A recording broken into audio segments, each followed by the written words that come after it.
Good morning.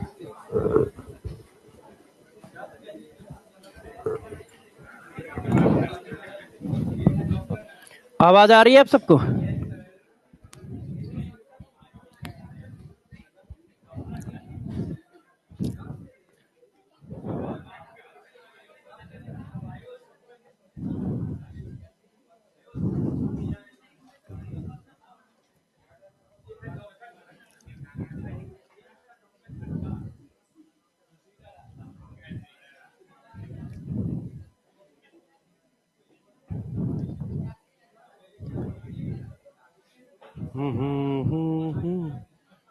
हाँ भाई बच्चों, तो चलो चीजों को थोड़ा चालू करेंगे। मार्कर किधर है? देखिए, आप लोगों ने पिज्जा इज्जा तो खा ही लिया है, तो अब पढ़ाई कर लिया जाए। अच्छा, कोई बात कोई बात नहीं। तो यदि ऐसी बात है तो नहीं, मैं देखो, मेरा काम क्या है? पढ़ाना। मेरा काम क्या है? आपको नीट पहुंचाना। तो उसी से रिलेटेड पार्टी करेंगे, एजुकेशनल पार्टी। हाँ, जैसे एजुकेशनल पार्टी कैसे? जैसे मान लो आपसे कह दिया कि चलो आज 8 घंटे की क्लास क्लास पढ़ते हैं, है ना? कि चलो एक काम करते हैं, आज 500 क्वेश्चन की प्रैक्टिस करते हैं।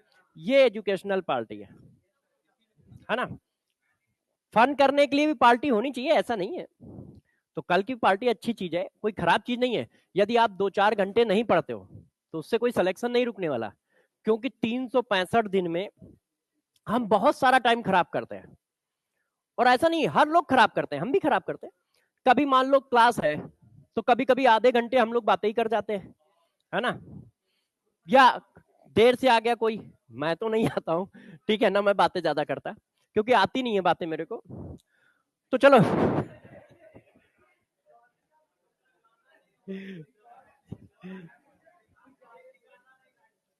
आ कौन?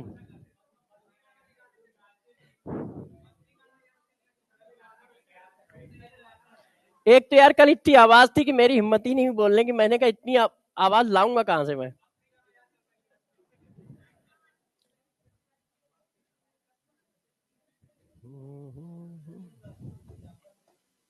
चलो भाई, कुछ करते हैं, ठीक है?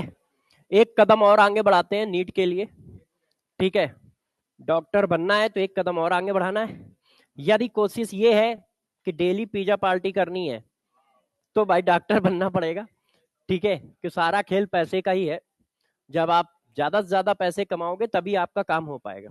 सब लोग एक ही डायरेक्शन में आ जाओ तो इधर आना नहीं पड़ेगा। तुम लोग भी इधर आ जाओ। कोई दुश्मनी है क्या इन लोगों से? इसमें कह रहा सर दुश्मनी नहीं है, दोस्त बनाना। इसमें इधर बैठ जाओ, इस रूम में।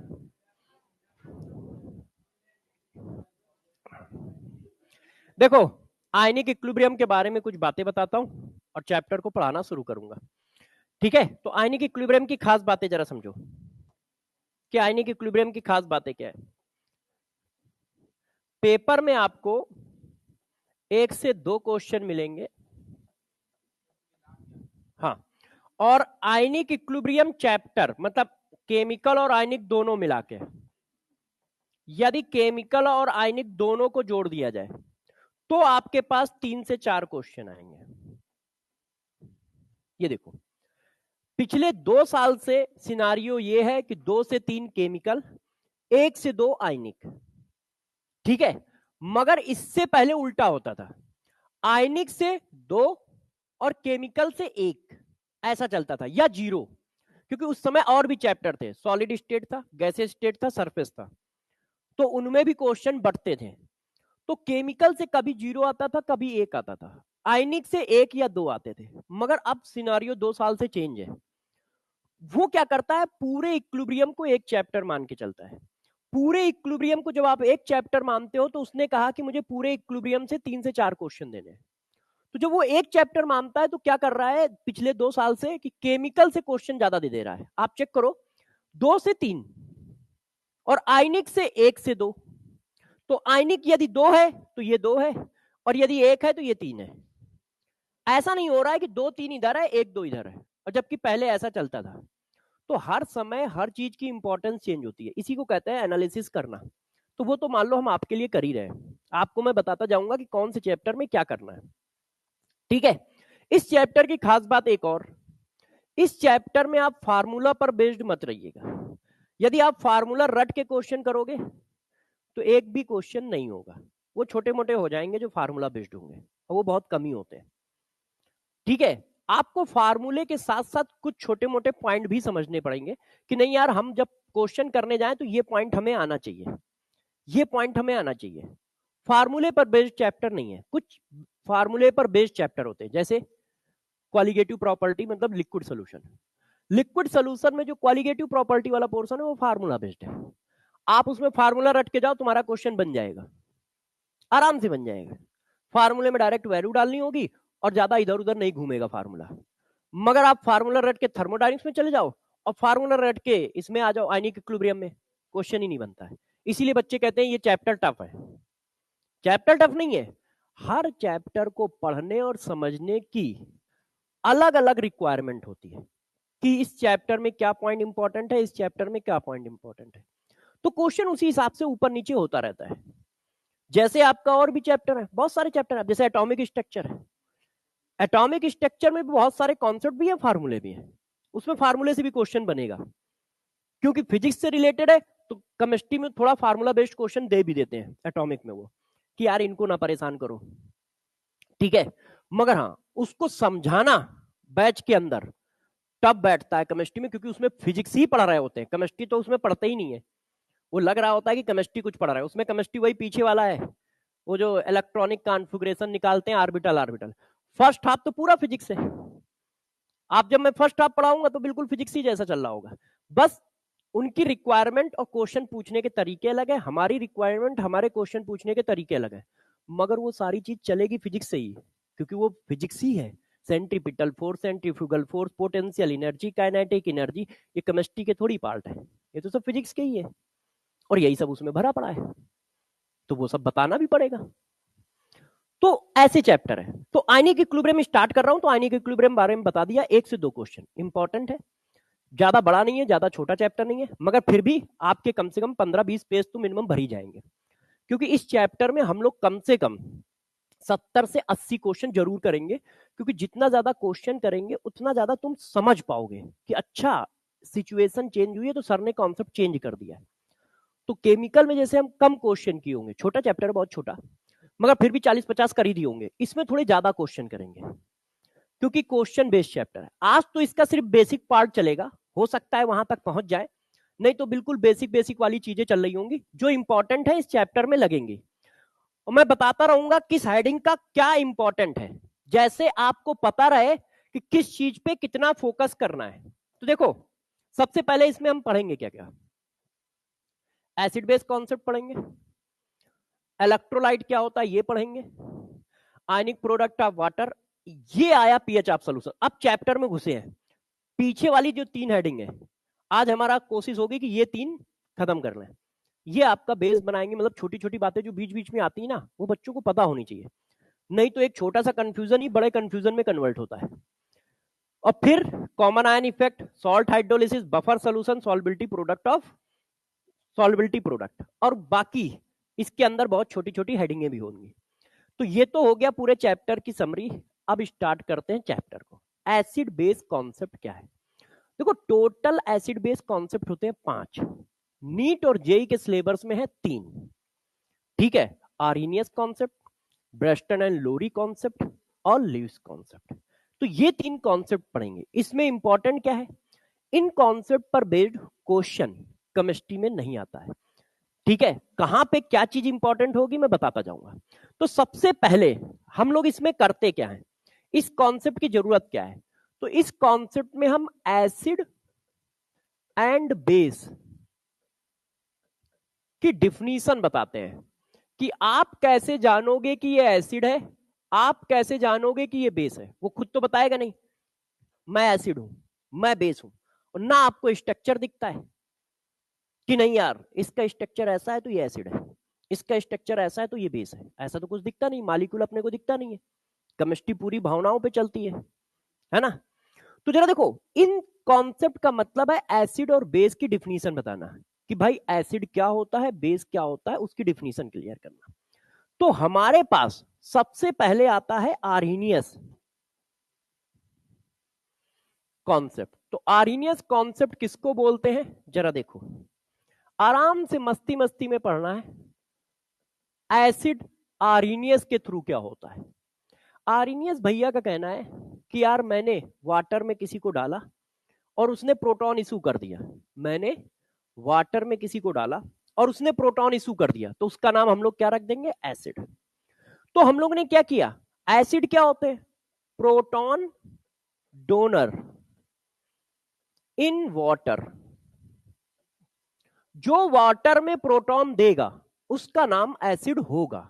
तो लोगों ने कहा ठीक है यार, वाटर में प्रोटॉन दो, तो जैसे HCl है, HCl ने देखो वाटर में क्या दिया, प्रोटॉन, तो मैंने इसका नाम रख दिया एसिड। फिर मैंने कहा यार HNO3 है, इसने वाटर में क्या दिया, प्रोटॉन, तो हम लोगों ने इसका नाम रख दिया एसिड। ये देखो, तो जिनके पास प्रोटॉन वाटर में देंगे वो एसिड है। इस तरह के एग्जाम्पल आप पहचान लोगे, इतना टैलेंट आपके पास है, बचपन से पढ़ाते आए। मैं थोड़ा सा घूमता हूं। अब जरा देखो, पहले इससे पहले मैं एक इनऑर्गेनिक का थोड़ा सा कॉन्सेप्ट लिखता हूं, क्योंकि मैं उसी को यूज करने जा रहा हूं। देखिए, एक कॉन्सेप्ट बताता हूं, एसिडिक ऑक्साइड। जितने भी एसिडिक ऑक्साइड है,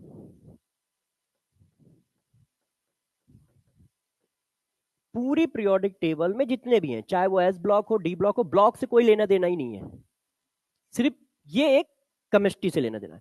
कोई भी एसिडिक ऑक्साइड हो, ऑर्गेनिक कहो, इनऑर्गेनिक कहो, चाहे जैसा हो, यदि उसको तुमने पानी में डाल दिया तो वो हमेशा एक ही कंपाउंड बनाता है, ऑक्सो एसिड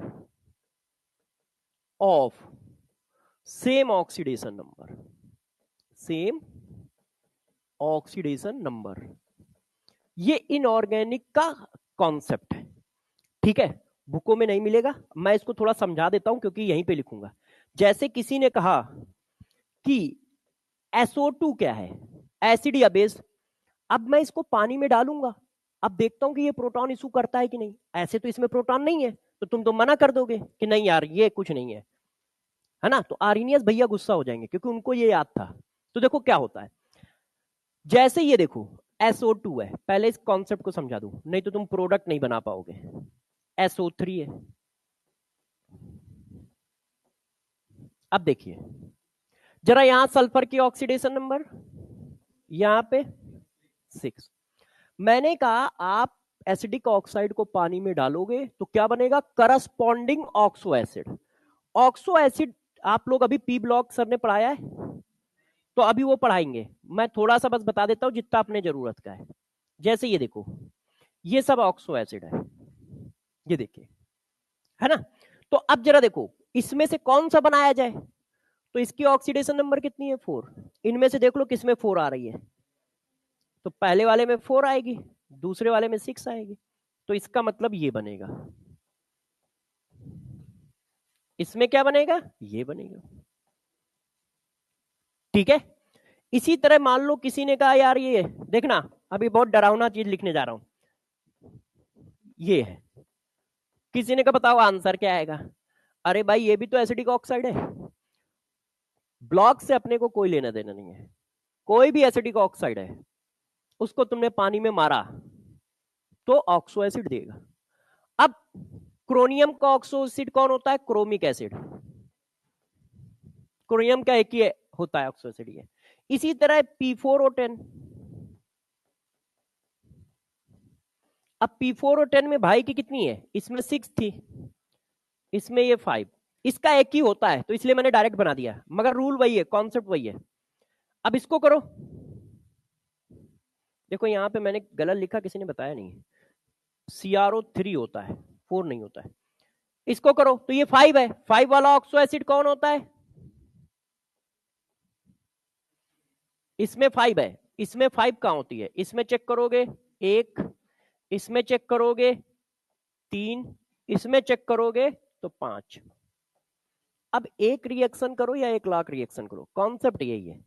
किसी भी एसिड को पानी में मारा, उसने अपना ऑक्सो एसिड दिया सेम ऑक्सीडेशन नंबर का, सेम ऑक्सीडेशन नंबर का वो ऑक्सो एसिड देगा। N2O5 को डालोगे तो HNO3 बना देगा। N2O5 में नाइट्रोजन की 5 होती है, तो 5 वाला ऑक्सो एसिड HNO3 है। N2O4 को डालोगे तो HNO2 बना देगा, क्योंकि HNO2 में +3 होती है, तो +3 वाला बना देगा। तो वो तो अब अपना काम नहीं है, अब अपना काम सिर्फ आगे आर्हेनियस को बताना है। तो देखो आर्हेनियस ने क्या कहा, जो प्रोटॉन देगा वाटर में वो एसिड है। तो मैंने इसको डाला, तो बच्चों ने कहा सर इसके पास तो प्रोटॉन होता ही नहीं है। मैंने कहा नहीं, मन की आंखों से देखो। तो जैसे ही तुमने मन की आंखें खोली, तो तुमने कहा यार ये तो ये बनेगा। अब भाई के पास प्रोटॉन है तो आयोनाइज होगा, तो ये क्या दे रहा है, प्रोटॉन, प्रोटॉन दे रहा है तो एसिड है। तो जिसने भी पानी में प्रोटॉन दिया वो एसिड, ठीक है, और जिसने पानी में OH दिया वो बेस। तो अभी मैं एसिड की डिफिनीशन पढ़ा रहा था। तो जिसने भी पानी में वाटर में HN दिया वो क्या होगा, एसिड। पहचान लोगे, आएगा नहीं पेपर में, मतलब ऐसा कोई क्वेश्चन नहीं आता एसिड पहचानो, इतना रद्दी क्वेश्चन कोई नहीं पूछता, क्योंकि आप बता दोगे। उसको वो क्वेश्चन पूछने जिसमें आपको सोचना पड़े थोड़ा सा। मगर हाँ पूछ भी सकता है, क्योंकि मेरा कोई रिश्तेदार नहीं है ना, कि मुझे पेपर आउट कर देता हो। हाँ मगर रेयर टू रेयर चांस है, इसीलिए हम लोग पढ़ाते सारा है। तो देखो जो पानी में प्रोटॉन देगा वो एसिड, ठीक है। और इसके एग्जाम्पल कैसे आएंगे, ये देखो मैंने कुछ करके बता दिए। मान लो एसिडिक ऑक्साइड दे दे, तो एसिडिक ऑक्साइड एसिड कैसे है, आर्हेनियस के थ्रू, वो मैंने समझा दिया है। जितने भी एसिडिक ऑक्साइड, जैसे किसी ने कहा कार्बन डाइऑक्साइड, तो मैंने कहा वो पानी में प्रोटॉन देगा। कार्बन डाइऑक्साइड का ऑक्सो एसिड होता है कार्बोनिक एसिड, कार्बोनिक एसिड जिससे कार्बोनेट बनता है, कार्बोनिक एसिड प्रोटॉन रिलीज कर देगा, तो वो भी क्या हो गया हमारा, एसिडिक। अब बेस क्या होता है, एक मिनट। अब देखो आर्हेनियस के हिसाब से बेस किसको कहते हैं, आर्हेनियस ने कहा यार जो OH डोनेट करेगा, OH डोनेट इन वाटर, जो पानी में OH डोनेट करेगा वो बेस। जैसे NaOH क्या डोनेट कर रहा है, OH। जैसे कैल्शियम हाइड्रोक्साइड क्या डोनेट कर रहा है, OH। ये देखो, अब जैसे सोडियम ऑक्साइड, अब इसमें तो OH है ही नहीं, तो जरा देखो जो कॉन्सेप्ट वहां दिया था उसी कॉन्सेप्ट को थोड़ा और बढ़ाते हैं, एक और कॉन्सेप्ट देते हैं, सारे ब्लॉक में यूज होगा, पूरी केमिस्ट्री में यूज होगा। यदि कोई बेसिक ऑक्साइड है उसको पानी में डाल दो, सेम कॉन्सेप्ट है, हाइड्रोक्साइड बनाएगा with same oxidation number, hydroxide with same oxidation number. जैसे मान लो किसी के, वैसे मेटल की बैलेंसी ज्यादा चेंज नहीं होती मगर एक जगह होगी, जब डी ब्लॉक के आएंगे तो कौन सा हाइड्रोक्साइड बना दिया जाए, कॉपर के 2 हाइड्रोक्साइड, क्योंकि कॉपर की +1 +2। अब +1 वाला बनाए कि +2 वाला बनाए, फेरस बनाए कि फेरिक बनाए, तो वहां पे भी कंफ्यूजन आएगा। तो इससे कंफ्यूजन नहीं रहेगा, तुम्हें पता होगा कि सेम ऑक्सीडेशन नंबर का बनाना है, ठीक है। अब एम्फोटेरिक ऑक्साइड को डालोगे तो भी हाइड्रोक्साइड बनता है सेम ऑक्सीडेशन नंबर का। एल्युमिनियम ऑक्साइड को पानी में डालो, एल्युमिनियम का हाइड्रोक्साइड आता है, ठीक है। बेरिलियम के ऑक्साइड को पानी में डालो, बेरिलियम का हाइड्रोक्साइड आता है। तो बेसिक और एम्फोटेरिक को डालोगे तो हाइड्रोक्साइड, एसिडिक ऑक्साइड को पानी में डाला तो ऑक्सो एसिड। तो अब हमें क्या करना है, ये देखो बेसिक ऑक्साइड है, सोडियम एस ब्लॉक के ऑक्साइड हाइड्रोक्साइड या तो बेसिक है या एम्फोटेरिक है, 3 ही एम्फोटेरिक है, लिथियम बेरिलियम, ठीक है, सॉरी लिथियम नहीं लिथियम नहीं, बेरिलियम एम्फोटेरिक है बस। एस ब्लॉक में सिर्फ बेरिलियम है, और वीक 3 है, एक लिथियम वीक है, एक बेरिलियम एम्फोटेरिक हो गया तो एम्फोटेरिक वीक ही होते हैं, और एक मैग्नीशियम, ये 3 वीक है, इसके अलावा जितने भी है सब स्ट्रॉन्ग है। तो देखो हमने इसको जैसे ही पानी में डाला तो बताओ क्या बनेगा, हाइड्रोक्साइड। अच्छा किसी को ये तो टेंशन नहीं कि हाइड्रोक्साइड कैसे बनाया जाता है, हाइड्रोक्साइड के ऊपर होता है हमेशा -1 और मेटल के ऊपर होता है हमेशा प्लस। इसकी टोपी उसके सर रख दो, इसकी टोपी इसके सर, इसकी टोपी इसके सर, जो आ गया वो फार्मूला है। तो सोडियम के ऊपर +1, हाइड्रोक्साइड के ऊपर -1, तो इसकी टोपी उसके सर रखोगे ये आएगा। 1 हम दिखाते नहीं है, तो ये NaOH आ गया। तो अब देखो इसके पास OH आयन है, तो पानी में OH आयन इशू करेगा, तो ये क्या है, बेस है। तो मैंने जैसे ही इसको पानी में डाला तो ये इसने ये बनाया और फिर इसने ये इशू कर दिया, इसलिए ये भी क्या है, बेस है। तो आर्हेनियस ने कहा कि भाई पानी में H आयन आ रहा है तो हमारा क्या है, एसिड, पानी में OH आयन आ रहा है तो हमारा क्या है, बेस। ठीक है, ये डिफिनीशन थी। अब तुम्हें दिमाग में कितना सेट करना है, बस ये सेट करना है, 2 लाइनें। ये जो मैंने बताया ये इनऑर्गेनिक के लिए, तो इनऑर्गेनिक में सेट करना, बाकी तो ऐसे ही बातें चल रही हैं। जो मतलब बातें आपको हमेशा याद रखनी चाहिए वो क्या है, आर्हेनियस ने कहा है एसिड कौन है, जो H आयन छोड़ेगा पानी में, बेस कौन है, जो OH आयन छोड़ेगा पानी में। बस इतना ध्यान रखना है। ये 2 पॉइंट इनऑर्गेनिक के लिए ध्यान रखना, वहां यूज होंगे, अब हमारे यहां नहीं यूज होंगे। बस इस पॉइंट को समझाने के लिए मैंने वो कॉन्सेप्ट बताया। अब देखो एक और चीज होती है, modify Arrhenius theory. Modified Arrhenius theory क्या है, जरा इसको थोड़ा सा बता देते हैं। तो मॉडिफाई आर्हेनियस कॉन्सेप्ट क्या है, जरा इसको समझना। इनका कहना है कि जितने भी आयन है, कोई भी ion, naked ion does not exist in water. Naked ion पानी में एग्जिस्ट ही नहीं करता। हम लोग क्या करते हैं, लिख देते हैं। वो क्यों, क्योंकि रिप्रेजेंटेशन है, हमें उसकी जरूरत नहीं तो हम लिख देते हैं। जैसे सोडियम आयन लिख दिया, जबकि सोडियम आयन पानी में मिलेगा ही नहीं, सोडियम का हाइड्रेटेड फॉर्म मिलेगा। नेकेड आयन का मतलब होता है गैस आयन, सिर्फ आयन, उसके साथ कुछ नहीं लगा है, उसको कहते हैं नेकेड आयन। तो उन्होंने कहा यार नेकेड आयन पानी में मिलता ही नहीं है, हमेशा आयन हाइड्रेटेड फॉर्म में रहता है, मगर हम ऐसा प्रेजेंट क्यों नहीं करते, क्योंकि हमें उसकी जरूरत नहीं है। तो वे ऑफ रिप्रेजेंटेशन है कि पानी में NaCl डाला तो सोडियम आयन और Cl आयन, जबकि वो सोडियम आयन इक्वस है, इसका मतलब उसके चारों ओर वाटर है, क्योंकि वाटर डाइपोल है, एक प्लस भी है माइनस भी। Cl के चारों ओर भी वाटर है, मगर हम रिप्रेजेंट क्यों नहीं कर रहे हैं, क्योंकि हमें उसकी जरूरत नहीं है, हमें दूसरी चीज का डिस्कशन करना है। तो हमने सिर्फ नॉर्मल उसको रिप्रेजेंट कर दिया कि हाँ भाई ये ब्रेक हो जाता है। तो इन्होंने कहा यार नेकेड आयन पानी में एग्जिस्ट ही नहीं करता है। तो लोगों ने कहा ठीक है बताना क्या चाहते हो यार। तो उन्होंने कहा ये जो H आयन है ये ऐसे एग्जिस्ट नहीं करेगा, ये हाइड्रेटेड फॉर्म में एग्जिस्ट करेगा, ऐसे ऐसे। जब N की वैल्यू 1 डालोगे तो देखो जरा, N की वैल्यू 1 डाल के बताओ सब लोग कितना आया। अब इसको जरा मॉलिक्यूलर फॉर्म में ले जाओ, टोटल फॉर्म में, हाइड्रोजन कितने, 3, ऑक्सीजन कितना, 1, प्लस कितना, 1। ये देखो जब N इक्वल टू 1 डाला, अब N इक्वल टू 2 डालो। भाई तुम इधर आ जाओ जरा, उधर जो बैठे हो, तुम्हें देखना पड़ता है तो गर्दन पूरी घुमानी पड़ती मुझे, अकेले बैठे हो। अब अकेले के लिए इतनी मेहनत कैसे करें, है ना। तो इधर आ जाओ कहीं, हाँ इधर कहीं बैठ जाओ इतनी जगह। हाँ, अब N इक्वल टू 2 डालो तो देखो 2 दूनी 4, 1 5, ये देखो। तो इनका कहना था कि यार जो H आयन है वो वाटर में नेकेड फॉर्म में एग्जिस्ट नहीं करेगा, हमेशा हाइड्रेटेड फॉर्म में एग्जिस्ट करेगा। तो लोगों ने कहा यार ये हाइड्रेटेड फॉर्म क्या है, तो उन्होंने जर्नल फॉर्म बनाया ये। तो या तो इस फॉर्म में एग्जिस्ट करेगा, इसको कहते हैं हाइड्रोनियम आयन, या इस फॉर्म में एग्जिस्ट करेगा जब उसमें 2 वाटर लग जाएंगे, या 3 लगा दो।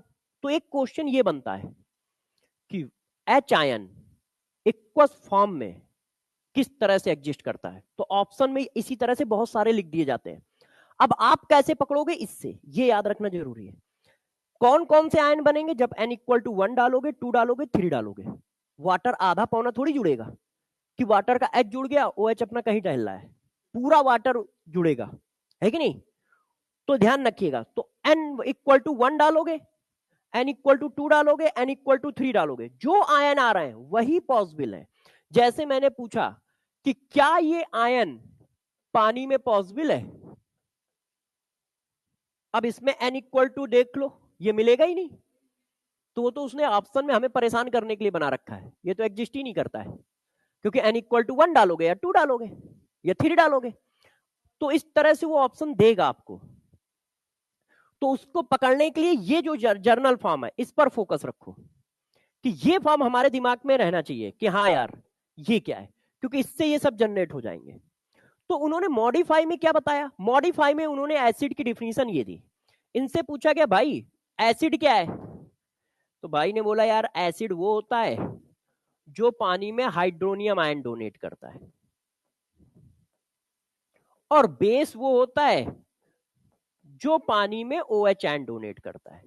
ये मॉडिफाई आर्हेनियस थ्योरी है, ये मॉडिफाई आर्हेनियस थ्योरी है। ठीक है, इसमें इंपॉर्टेंट क्या है, एसएच कोई बात ज्यादा इंपॉर्टेंट नहीं है, जो पेपर में रेगुलर में पूछी जाती हो या 2 साल में एक बार भी आती हो, ऐसी कोई बात इंपॉर्टेंट नहीं, मगर पढ़नी चाहिए, ध्यान रखनी चाहिए। तो ध्यान रखने वाली सिर्फ इतनी सी बात है। ठीक है, ये जो 2-3 पॉइंट है ये याद रखने हैं, मैंने इतनी देर पढ़ाया वो सब तो मान लो बातें हैं। क्या आर्हेनियस के हिसाब से एसिड कौन, proton donor acid, OH ion donor base. ठीक है, दूसरा वाटर में H आयन नेकेड फॉर्म में एग्जिस्ट नहीं करेगा, हमेशा हाइड्रेटेड फॉर्म में एग्जिस्ट करेगा, और उसका हाइड्रेटेड फॉर्म ये है ना। इतनी बात हमें ध्यान रखनी है बस। ये 3 पॉइंट हमारे ऐसे हैं जो हमें दूर तक ले जाने, मतलब दिमाग में स्टोर करने, बाकी तो उसके आगे पीछे की कहानी बताइए कैसे क्या होता है समझाने के लिए। तो ये तो आर्हेनियस हुए। आर्हेनियस के बाद ये वाला थोड़ा इंपॉर्टेंट है, इसको आपको थोड़ा दिमाग में रखना चाहिए। इसका यूज पूरे चैप्टर में भी है और क्वेश्चन भी पूछा जा सकता है, ध्यान रखना। ब्रोस्टन एंड लोरी कॉन्सेप्ट इंपॉर्टेंट है, इसका क्वेश्चन पेपर में पूछा जाएगा और साथ साथ में पूरे चैप्टर में यूज भी होगा, तो इसको हम अच्छे से समझेंगे। वैसे उसको भी अच्छे से समझा होगा, है कि नहीं? हाँ, तो फिर पूछेंगे, अभी चिंता ना करो। हाँ, जो हामी भर रहे हैं सब लोग। तो देखिए इनके हिसाब से एसिड क्या था, कि भाई तुम बताओ यार तुम्हारे हिसाब से एसिड क्या है। तो इन्होंने कहा भाई देखो हमें ज्यादा नहीं आता है, हमें कम आता है। इन्होंने कहा 2-2 वेरिएबल लेके हम नहीं टहलेंगे, हम तो सिर्फ एक से काम चला लेंगे। तो पूछा कि बताओ तुम्हारे हिसाब से क्या है। इन्होंने कहा जो प्रोटॉन देता है वो एसिड, जो प्रोटॉन लेता है वो बेस। उन्होंने OH को छोड़ ही दिया है, हटाओ कौन बवाल करे, सिर्फ इतना सा पकड़ लो, देने वाला H आयन, देने वाला एसिड, H आयन लेने वाला बेस। बस इनका इतना कहना था कि बवाल ही नहीं करना है, H आयन डोनर एसिड, और जो H आयन को एक्सेप्ट कर रहा है वो बेस। इन्होंने कहा लो यार हम तुमसे भी सस्ती डिफिनीशन बना देंगे,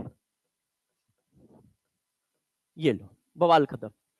तो लोगों ने कहा यार कुछ एग्जाम्पल मार दो, तो इन्होंने मार दिया। देखो HCl तो आप जानते ही हो, H आयन डोनेट कर रहा है, तो तुमने क्या कह दिया इसको, एसिड।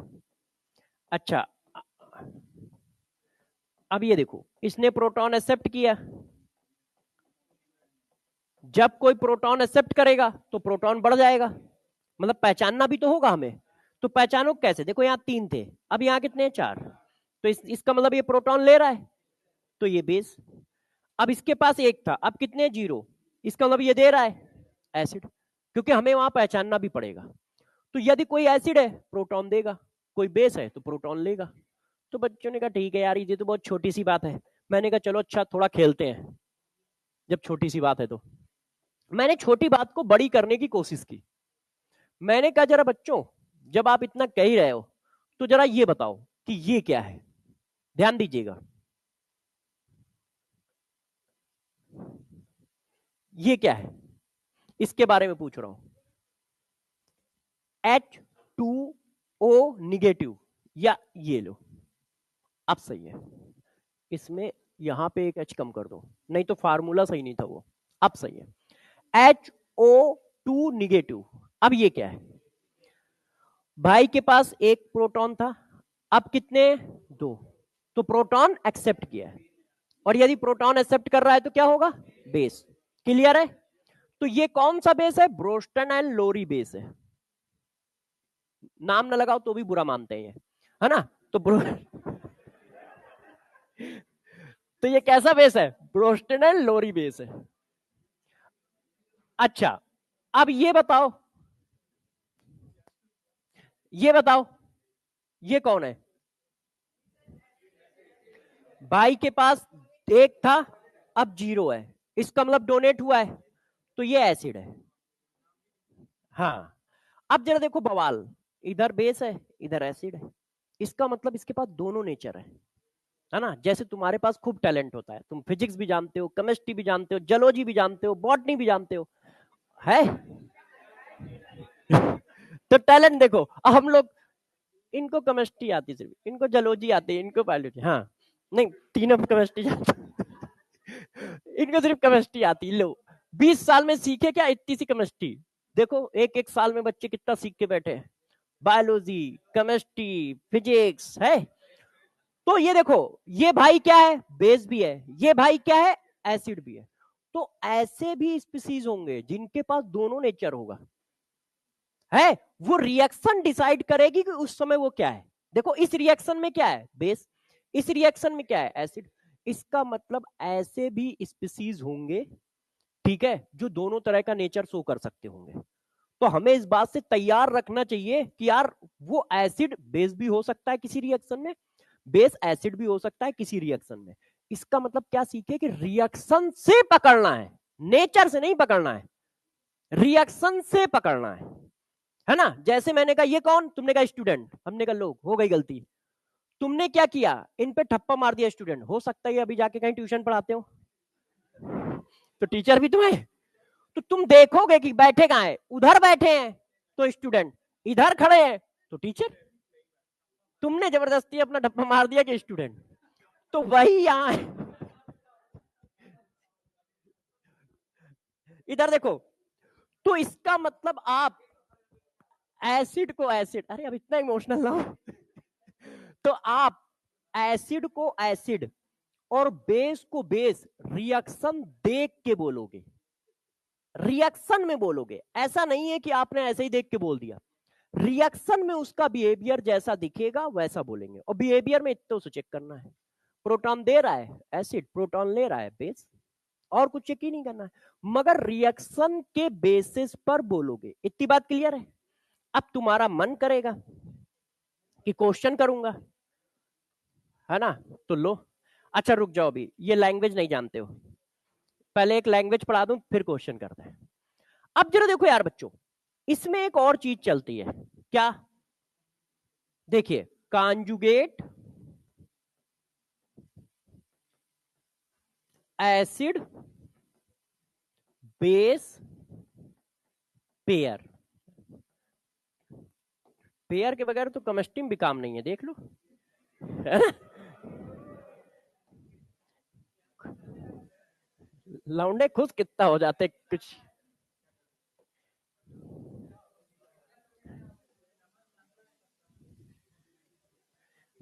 चलो अब पढ़ाई पे वापस आते हैं। देखो कॉन्जुगेट एसिड बेस पेयर क्या होता है, जरा ध्यान दीजिएगा सब लोग, ठीक है? छापना बेटा, रुक जाओ, मतलब पढ़ लो पहले, है ना? कॉन्जुगेट एसिड बेस पेयर, ये इंपॉर्टेंट हेडिंग है। पूरे चैप्टर में मैं कम से कम कुछ नहीं तो 10 से 15 बार यूज करूंगा, और आप क्वेश्चन सॉल्व करते समय कम से कम 10 से 15 बार आप भी यूज करोगे। तो इसको हल्के में मत लेना, ये क्वेश्चन में नहीं आएगा मगर यूज खूब होगा। तो जरा देखो, कॉन्जुगेट एसिड बेस पेयर होता क्या है? एसिड ने, ध्यान दीजिएगा, एसिड ने एक प्रोटॉन निकाला, उसके बाद जो कुछ बना उसको नाम दिया जाता है कॉन्जुगेट बेस ऑफ, गौर सुनिए, ऑफ वीक एसिड। वैसे ये वीकी एसिड होगा मगर आप चाहो तो ऑफ एसिड बोल दो, ठीक है? क्या? एसिड से एक प्रोटॉन निकालने के बाद जो बचता है उसको क्या बोलोगे? कॉन्जुगेट बेस, ठीक है? ब्लू उसके पीछे बता दो यार, बता दो। नहीं नहीं, मोबाइल में डटा पड़ा भाई। हाँ। उसने कहा यार ये क्या चल रहा है फर्जी चीज। हाँ, उसने कहा मोबाइल देखते हैं, है कि नहीं? ऐसा तो नहीं कहीं पेपर पेपर आउट हो गया हो, फालतू में पढ़ के क्या करेंगे, ये फर्जी लोग हैं, साल भर मेहनत कर रहे हैं, शॉर्टकट इनको आता ही नहीं है। इन लोग भी बता दे यार, अकेले, अरे इनको भी डॉक्टर बनाओ, तुम्हारे दोस्त यार है, अकेले पेपर लेके जाओगे क्या? अरे भाई, इसको तो चक्कर आ गए सुन के। उसको सदमा लगा कि अरे मैं 6 महीने जो पढ़ाई कर रहा था फर्जी में कर रहा था, भाई के पास तो पेपर है। सदमे से गिर गया है। अच्छा,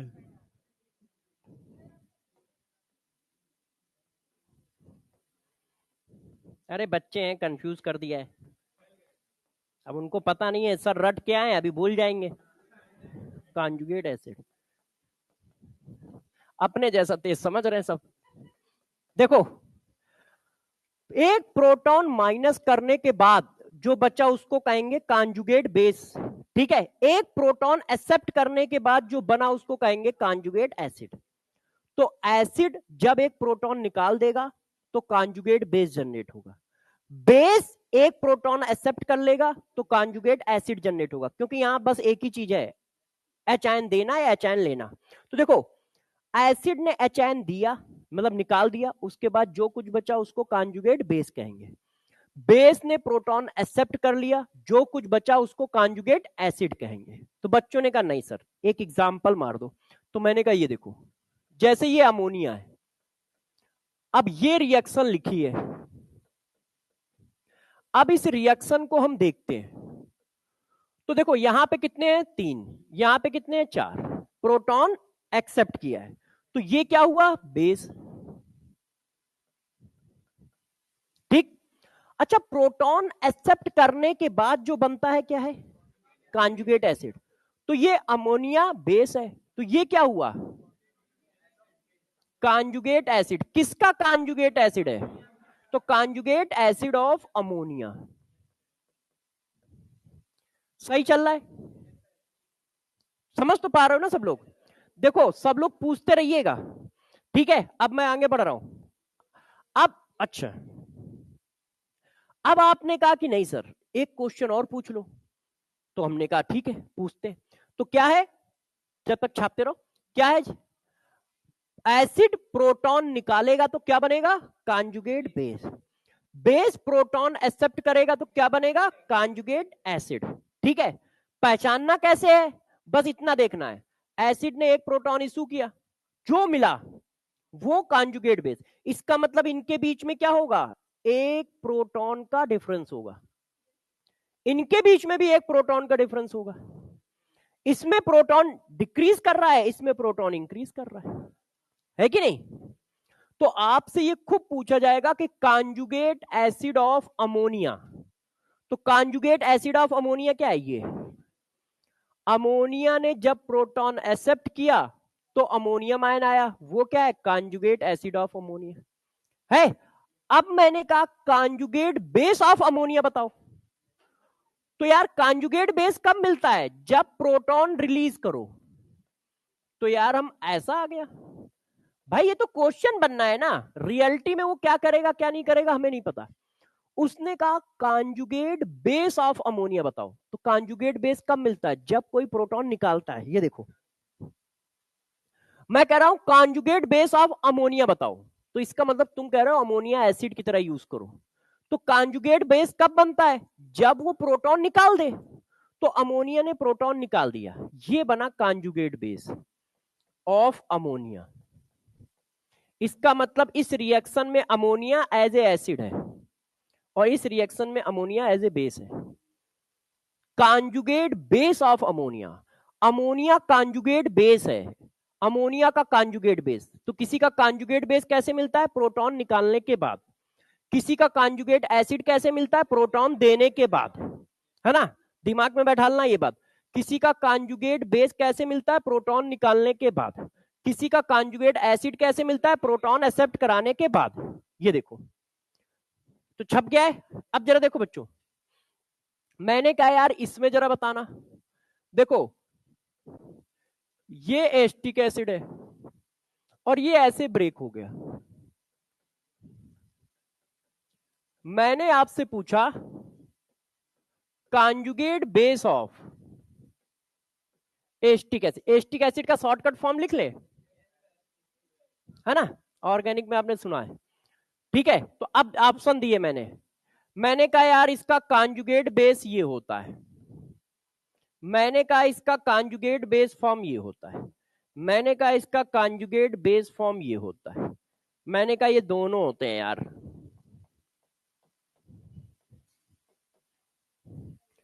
आपने क्या पूछा है? Conjugate base of acetic acid. तो एस्टिक एसिड प्रोटॉन निकालेगा तब जनरेट होगा कॉन्जुगेट बेस।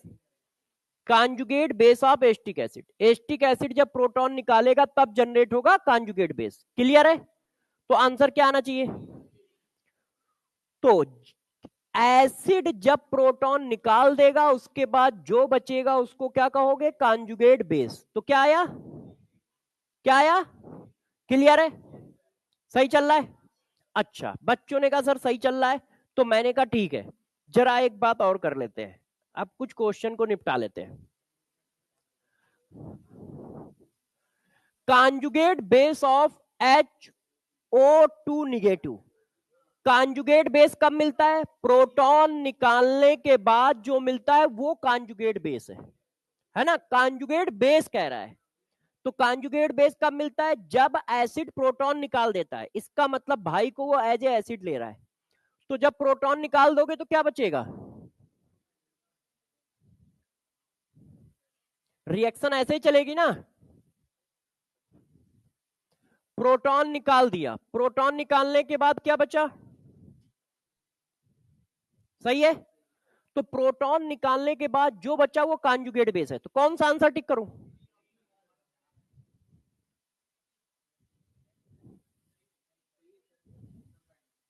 सही चल रहा है? ठीक है। अच्छा, जब तुमने कहा सब सही चल रहा है तो एक क्वेश्चन और कर दो हमारे लिए। Which one of the following act as a boosted acid as well as boosted base? मतलब वो प्रोटॉन दे भी सकता हो ले भी सकता हो, दोनों काम करने ना। एसिड कौन? जो प्रोटॉन डोनर हो। बेस कौन? जो प्रोटॉन एक्सेप्टर हो।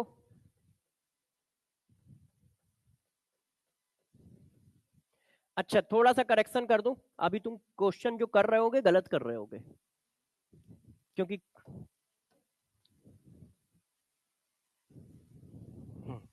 अब सही लग रहा है।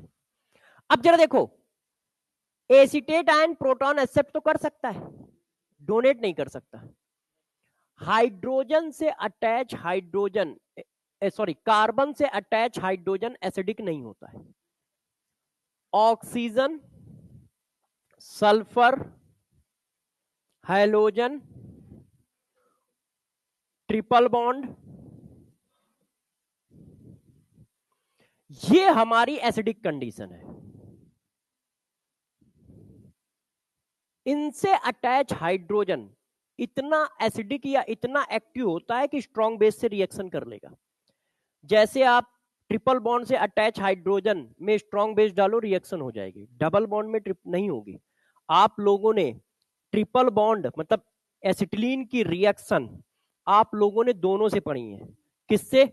Copper chloride, ammonium copper chloride के साथ, अमोनियम सिल्वर नाइट्रेट के साथ, टॉलेंस रेजेंट, फेलिंग सोल्यूशन। तो Tollens reagent Fehling solution basic solution ही तो है। तो ये अच्छा, इनको आपने पढ़ाई है, HCl, HBr, HI, sulphur, sulphur से अटैच हाइड्रोजन एसिडिक होता है, H2S को डिसोसिएट कराया है, H2S reversible H ion plus HS negative ion. Oxygen से अटैच तो हमेशा ही करते रहते हो। तो ये हाइड्रोजन हमारे एसिडिक हैं जो डिसोसिएट हो सकते हैं या बेसिक बेस से रिएक्शन कर सकते हैं। अब यार कार्बन है इसके पास, इसलिए ये आंसर नहीं है। अच्छा, ये ले तो सकता है, दे नहीं सकता क्योंकि प्रोटॉन है ही नहीं, तो देगा कैसे? हमें तो दोनों काम चाहिए। अब इसको आ जाते हैं, ये दे तो सकता है ले नहीं सकता है। अब भाई के पास जरा देखो, भाई हमारा ऐसा है, ये देखो, प्रोटॉन लेने के लिए तो बहुत सारी सिचुएशन है, तो ले तो सकता ही है, और देने के लिए ये देखो है, तो दे भी सकता है। तो ऐसा कौन है जो as well as Bronsted acid and Bronsted base है, मतलब उसको प्रोटॉन लेना भी है और प्रोटॉन देना भी है, दोनों काम करना है। तो ये प्रोटॉन दे नहीं सकता क्योंकि कार्बन से अटैच हाइड्रोजन है, इसके पास हाइड्रोजन ही नहीं है, तो ये प्रोटॉन देगा कैसे? इसके पास है, देने के लिए ये प्रोटॉन है और लेने के लिए इनमें से चाहे जिसमें वो एक्सेप्ट करा दो। ये मन की आंखों का धोखा है, रेजोनेंस है।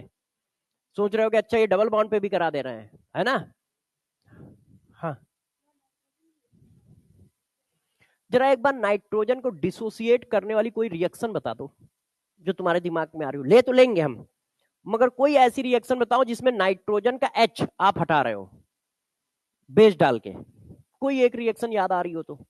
ऑक्सीडेशन पे अमोनियम N2 में कन्वर्ट होती है, एसिड बेस रिएक्शन में नहीं। Acid base reaction ammonium ion की होती है, क्योंकि अमोनियम आयन आपका कंजुगेट एसिड है।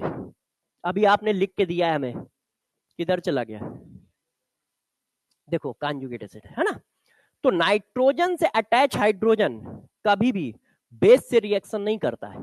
हाँ, कोई स्पेसिफिक सिचुएशन हो तो बात अलग है, और वो स्पेसिफिक सिचुएशन एक ही होती है जब उस नाइट्रोजन पे प्लस आ जाए।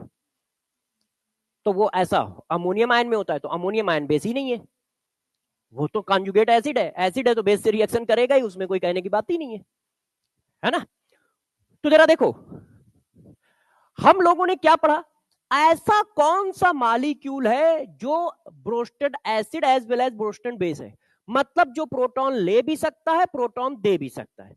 तो यार लेने के लिए तो 3 लोकेशन है, ठीक है, और देने के लिए ये देखो ऑक्सीजन से अटैच हाइड्रोजन है, एसिडिक है, डोनेट हो गया।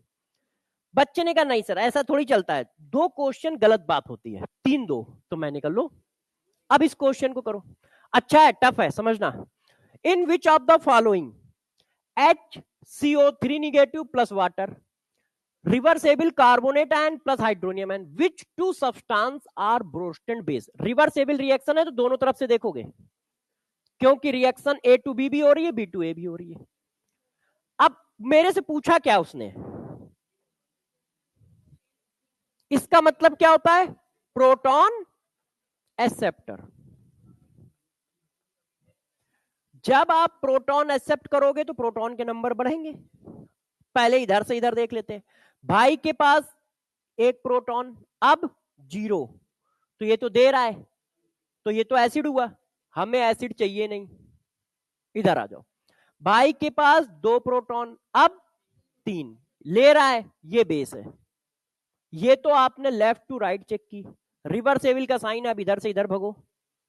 इसके पास कितने हैं? 3, अब 2, ये तो दे रहा है, तो ये तो एसिड हो गया। अब यहां 0, यहां 1, इसका मतलब ये बेस हो गया। उसने मेरे से कहा है आप पूरी रिएक्शन में बेस बताओ, ब्रोस्टेड बेस। तो कौन कौन है?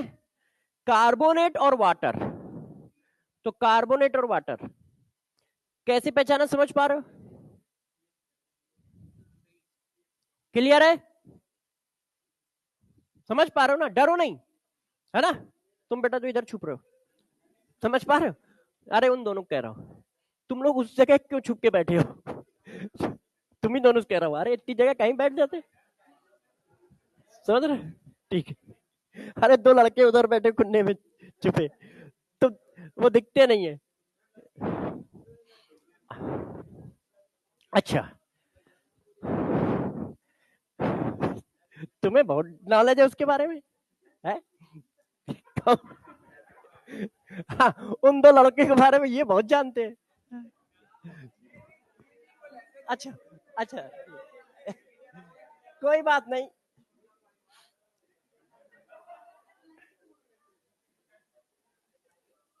चलो अब आगे बढ़ते हैं। चलो तब तक आप लोग डिफिनीशन याद करो, मतलब सोचो।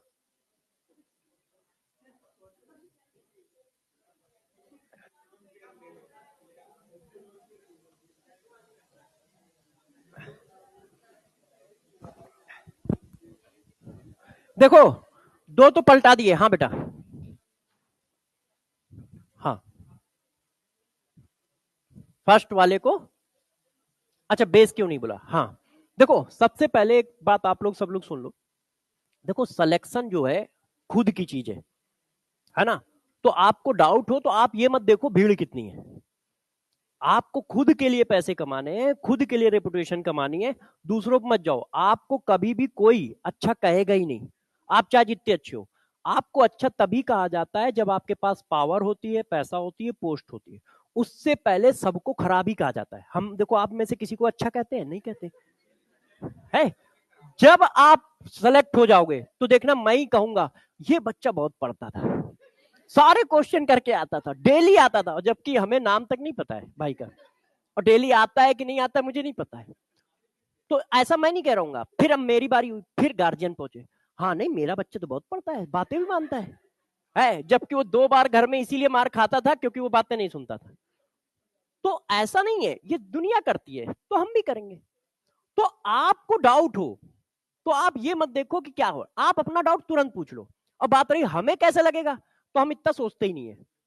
हम यदि सोचते तो आप लोगों को अच्छा अच्छा बोलते। देखो हम क्या क्या बोलते हैं, है कि हम तुम्हारा नाम क्यों याद रखें, हम तुम्हें पार्टी क्यों दें, निकम्मे नाकारा को पार्टी क्यों दें, क्यों। तो इसलिए आप अपने डाउट खुल के पूछो, डरो नहीं कि हाँ यार ये क्या सोचेंगे वो क्या सोचेंगे, क्योंकि मैं भी उन क्लासों में बैठा हूं। तो उतनी बड़ी क्लास में ये होता था, मान लो तुम लोगों की तो क्लास छोटी है, हम लोग 300 400 500 बच्चों की क्लास में बैठते थे, तो डाउट पूछ ही नहीं पाते थे। यहाँ छोटे बैच चलते हैं, कानपुर में बहुत बड़े बड़े बैच चलते थे, ठीक है। वो तो ऑनलाइन है, वो तो ऑनलाइन है, उसमें हम लोग ने पढ़ाए हैं।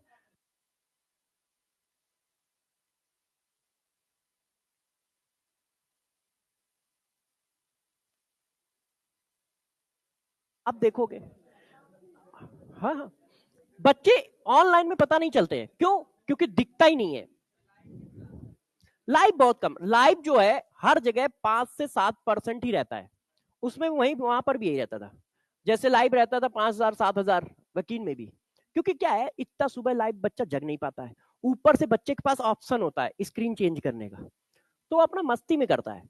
और जो ज्यादा मतलब पढ़ा बच्चा होता है, मतलब जैसे जो थोड़ा बहुत जानता है, उसको पता है कि सर लोगों की स्पीड जो है कम है। सर लोग की स्पीड क्या कम है, सभी कम स्पीड से पढ़ाते हैं, क्योंकि उनको 0 to हीरो तक समझ आना है। कि भाई एक ऐसा भी बच्चा जो पहली बार शायद केमिस्ट्री का सी पढ़ रहा होगा, एक ऐसा भी बच्चा है जिसको बहुत कुछ आता भी होगा, तो हमको 0 से लेकर वहां तक पहुंचना है, क्योंकि सारी रेंज कवर होनी चाहिए। उसने भी तो पैसे दिए, वो भी तो डॉक्टर बनने आया है। तो हम लोग क्या है, अपने हिसाब से चल रहे होते हैं कि यार वो छोटा बच्चा जो बिल्कुल कहीं नहीं पढ़ा है, पहली बार आया, जैसे कल मुझे एक बच्चा मिला था परसों 5 का, मंथन मंथन बैच 5। उसने कहा सर हम पहली बार पढ़ने आए, गांव में हम पढ़ते थे तो वो 4 चैप्टर पढ़ाते थे जिससे हमारा पेपर निकल जाता था और बाकी नकल अकल से काम बन जाता था। तो हमें जो है ना, आप बिल्कुल बिल्कुल 0 से स्टार्ट हो। तो मैंने कहा फिर तुम कौन सा बैच देखते हो, तो कहते सर ऑनलाइन मंथन देखते हो, उससे समझ में आता है। मतलब जो यहाँ पढ़ता होगा तो नहीं समझ में आता होगा। मैंने कहा था आज बैठना, आगे शायद बैठा भी होगा, मैं शक्ल भूल जाता हूँ, जब 2 3 बार लगातार देखता हूँ तो पहचान पाता हूँ कोई। नहीं ये नहीं था, ये तो 2 का है, वो भी नहीं है। तो ये है, नहीं ये नहीं है, इत, देखेंगे तो याद आ जाएगा, ऐसे नहीं है। अच्छा, आओ टाइम मत बर्बाद करो, चलो चलो चलो इधर आओ। नहीं नहीं, वो सामने आएगा तो मैं पहचान लूंगा, ऐसे नहीं। हाँ, आ जाओ आ जाओ, चलो चलो अच्छा पढ़ लेते हैं। यहाँ क्या होता है, बच्चे भगा देते हैं कि सर पढ़ो पढ़ाओ पढ़ाओ, समझ गए आगे बढ़ो आगे बढ़ो। अच्छा देखिए,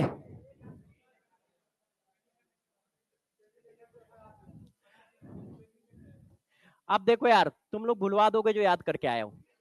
अब देखो, लुइस एसिड और बेस क्या होते हैं, जरा इसको देखते हैं।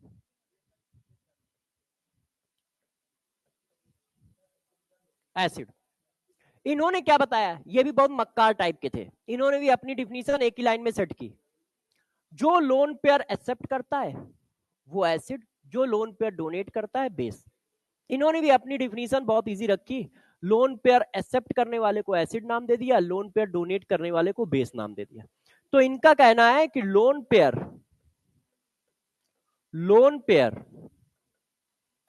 अब देखो लोन पेयर होते कौन से इलेक्ट्रॉन है, ऐसे 2 इलेक्ट्रॉन जिन्होंने कोई बॉन्डिंग नहीं की होती है, किसी भी तरह से शेयरिंग नहीं की होती है, उनके इलेक्ट्रॉन को लोन पेयर कहते हैं। 2 इलेक्ट्रॉन जो क्या है, अनशेयर्ड है, जिन्होंने किसी भी तरह की शेयरिंग नहीं की है, लोन पेयर एक्सेप्टर। और बेस क्या होगा, लुइस बेस क्या होगा, अरे यार,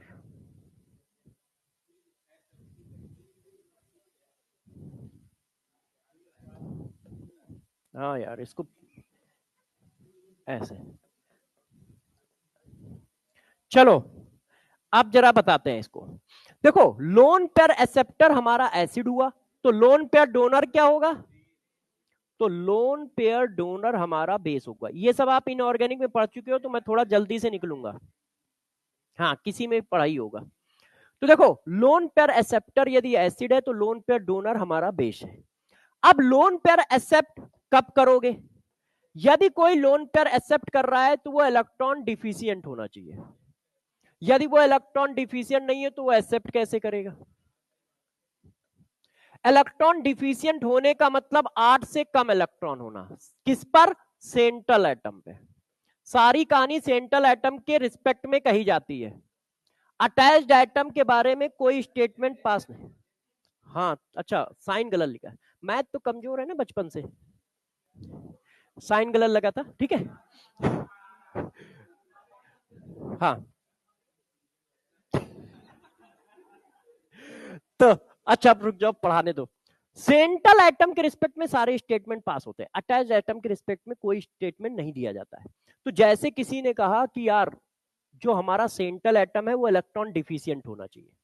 इलेक्ट्रॉन डिफिशियंट का मतलब उसमें 8 इलेक्ट्रॉन से कम होना चाहिए, और यदि मान लो वो डुप्लेट फॉर्म करता है तो 2 इलेक्ट्रॉन से कम होना चाहिए, ठीक है।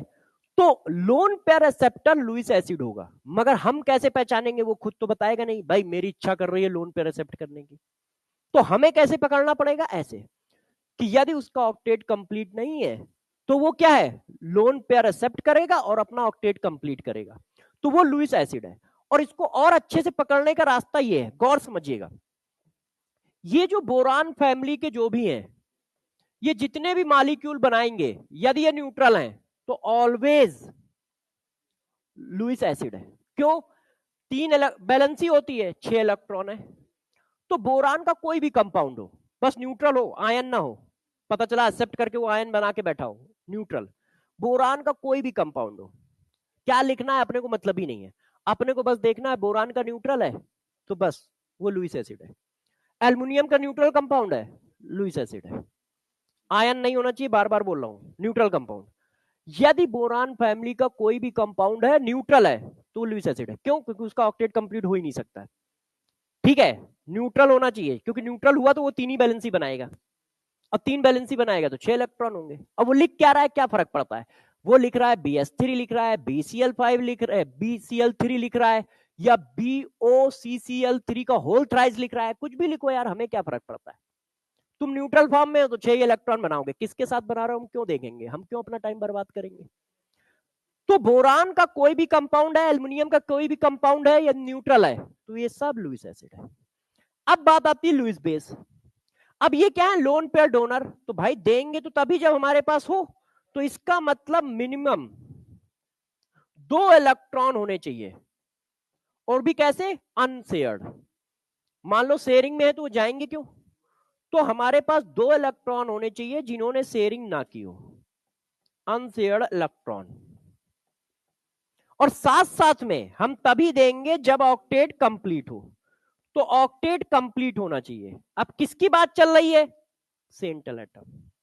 जितने भी स्टेटमेंट बोले जाएंगे वो सिर्फ सेंट्रल एटम के लिए बोले जाते हैं, अटैच्ड एटम के लिए कोई स्टेटमेंट पास नहीं किया जा रहा है, और ना कोई स्टेटमेंट बुक में लिखा है। जितने भी स्टेटमेंट है, जैसे बुक बच्चों को पढ़ने और समझने में दिक्कत आती है, क्योंकि उनको ये कंफ्यूजन रहता है बोल किसके बारे में रहा है।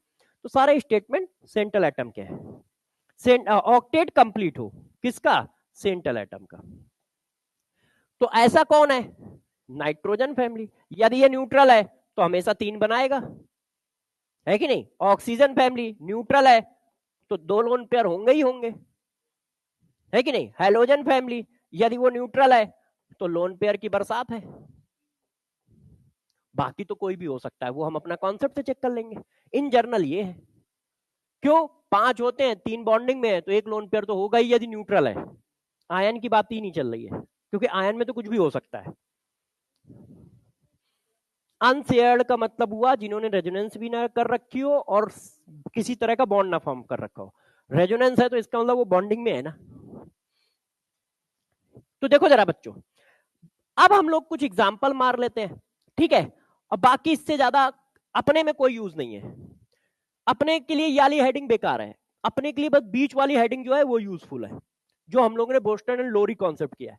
ये कॉन्सेप्ट इनऑर्गेनिक में पूछते हैं, अपने में इसका कोई लेना देना नहीं है, और जो पहला है उसका भी कोई खास लेना देना नहीं है। और इसी वजह से आप देखोगे वो 5 मिनट में खत्म हुआ, ये 5 मिनट में या 10 मिनट में खत्म हुआ, बीच वाले में हम लोगों ने 15-20 मिनट दिए। अच्छा, अब किसी ने पूछा ये बता दो, किसी ने पूछा यार ये बता दो, किसी ने पूछा ये बता दो, तो आप बता ही दोगे, ठीक है। न्यूट्रल है ना, और बोरान फैमिली है, तो लुईस एसिड होंगे ही होंगे, हमें चेक करने की कोई खास जरूरत ही नहीं है। न्यूट्रल है, बोरान फैमिली है, तो वो लुईस एसिड होंगे ही होंगे। तुमने कहा सर एक क्वेश्चन तो पूछ ही लो। हाँ बेटा,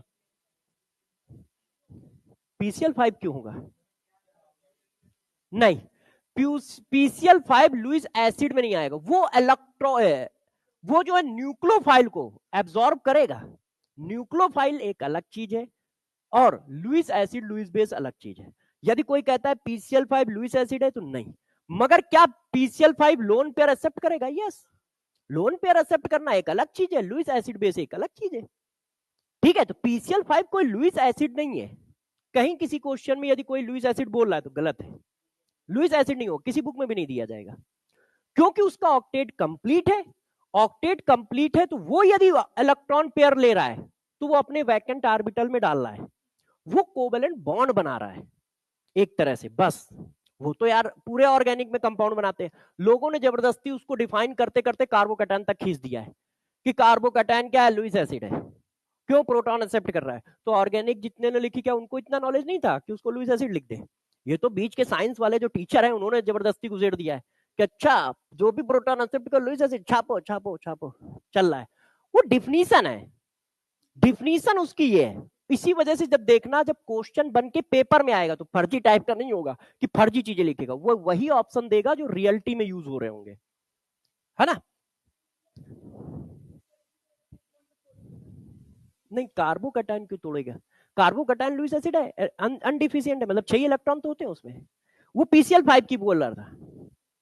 हाँ, तो PCl5 बॉन्ड ब्रेक कर रहा है, तो इसका मतलब थोड़ी कि लुईस एसिड की वजह से वो इलेक्ट्रॉन पेयर ले रहा है, वो तो उसकी रिएक्शन का नेचर है। चलो इसको करो, which of the following act as a Lewis acid? देखो ये होता नहीं है, अब बोरान में कुछ भी लिखाओ, बस न्यूट्रल होना चाहिए, वो छह ही बॉन्ड बनाएगा, मतलब 3 बॉन्ड बनाएगा, 6 इलेक्ट्रॉन होंगे, तो ये आ गया, ठीक है। बाकी तो इसके ऑक्टेट कंप्लीट है, 3 बैलेंसी 2, ये दोनों भाई भाई हैं, एक ही फैमिली के। हाँ, ये पड़ोसी है, 2 बैलेंसी 4 इलेक्ट्रॉन। अब यार ये ऐसा क्या देख लिया जो इतना परेशान हो रहे हो? खुलेगा कैसे ये? अच्छा, ये खुला कैसे था? चलिए, अच्छा, अब देखो यार बच्चों, अब हम लोग बात करते हैं लुईस एसिड बेस कॉन्सेप्ट खत्म हुए, इसमें से क्या याद रखना है? भाई हमको तो पूरा पढ़ाना है, आपको बीच वाला जो कॉन्सेप्ट है, ठीक है, बोस्टन एंड लोरी कॉन्सेप्ट, उस पे जरा फोकस रखना है। बाकी आपने इनऑर्गेनिक में पढ़ रखा है, वो इनऑर्गेनिक में ही आएगा, फिजिकल में आएगा नहीं। आर्हीनियस में ऐसा कुछ है ही नहीं जो तुमसे पूछे, प्रोटॉन वाटर में देता है, ये हम बचपन से जानते थे, ठीक है। बेस OH आयन देता, हम ये बचपन से जानते थे, तो ये तो तुमसे पूछेगा नहीं। वो इसी जगह पे घुमाएगा सेकंड वाली डिफिनीशन में, क्योंकि सेकंड वाली डिफिनीशन के बहुत सारे यूज है। अब बात करते हैं इलेक्ट्रोलाइट क्या होता है। ये हेडिंग हमें 2 चैप्टर में जरूरत देगी, एक आयनिक इक्विलिब्रियम और एक इलेक्ट्रोकेमिस्ट्री। इलेक्ट्रोकेमिस्ट्री में भी इसका खूब यूज होगा, ठीक है। आयनिक इक्विलिब्रियम, इलेक्ट्रोकेमिस्ट्री और लिक्विड सोल्यूशन, क्योंकि वहां पर भी वन टॉप फैक्टर आता है, तो पता होना चाहिए कौन आयन दे रहा है कौन नहीं दे रहा है, मगर मेनली 2 चैप्टर में। अब देखो इलेक्ट्रोलाइट कौन सा होता है। किसी ने कहा यार इलेक्ट्रोलाइट क्या होता है, बहुत फर्जी चीज है ये। देखना, जिसके पास भी आयन है वो इलेक्ट्रोलाइट है, चाहे वो सॉल्वेंट हो चाहे वो सोल्यूशन हो। ऐसा कुछ भी जिसके पास आयन है, चाहे वो सॉल्वेंट हो चाहे वो सोल्यूशन हो, उससे उसको मतलब नहीं है, उसको सिर्फ आयन से मतलब है। यदि किसी के पास आयन है तो उसका नाम इलेक्ट्रोलाइट है, कॉमन नेम, ठीक है। जैसे पानी, पानी में H आयन OH आयन है, तो वो इलेक्ट्रोलाइट है। NaCl का सोल्यूशन एसिड का सोल्यूशन, बेस का सोल्यूशन, सॉल्ट का सोल्यूशन, उन सब में आयन है, तो वो इलेक्ट्रोलाइट है। क्या? तो जिसके पास भी आयन है, ऐसा कोई भी सॉल्वेंट, ऐसा कोई भी सोल्यूशन जिसके पास आयन है, उसका नाम इलेक्ट्रोलाइट, और जिसके पास नहीं है वो नॉन इलेक्ट्रोलाइट। तो जरा देखो, इलेक्ट्रोलाइट हम किसको बोल देंगे?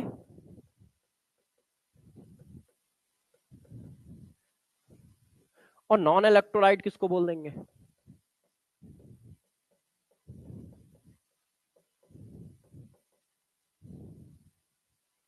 देखिए, इलेक्ट्रोलाइट किसको बोल देंगे?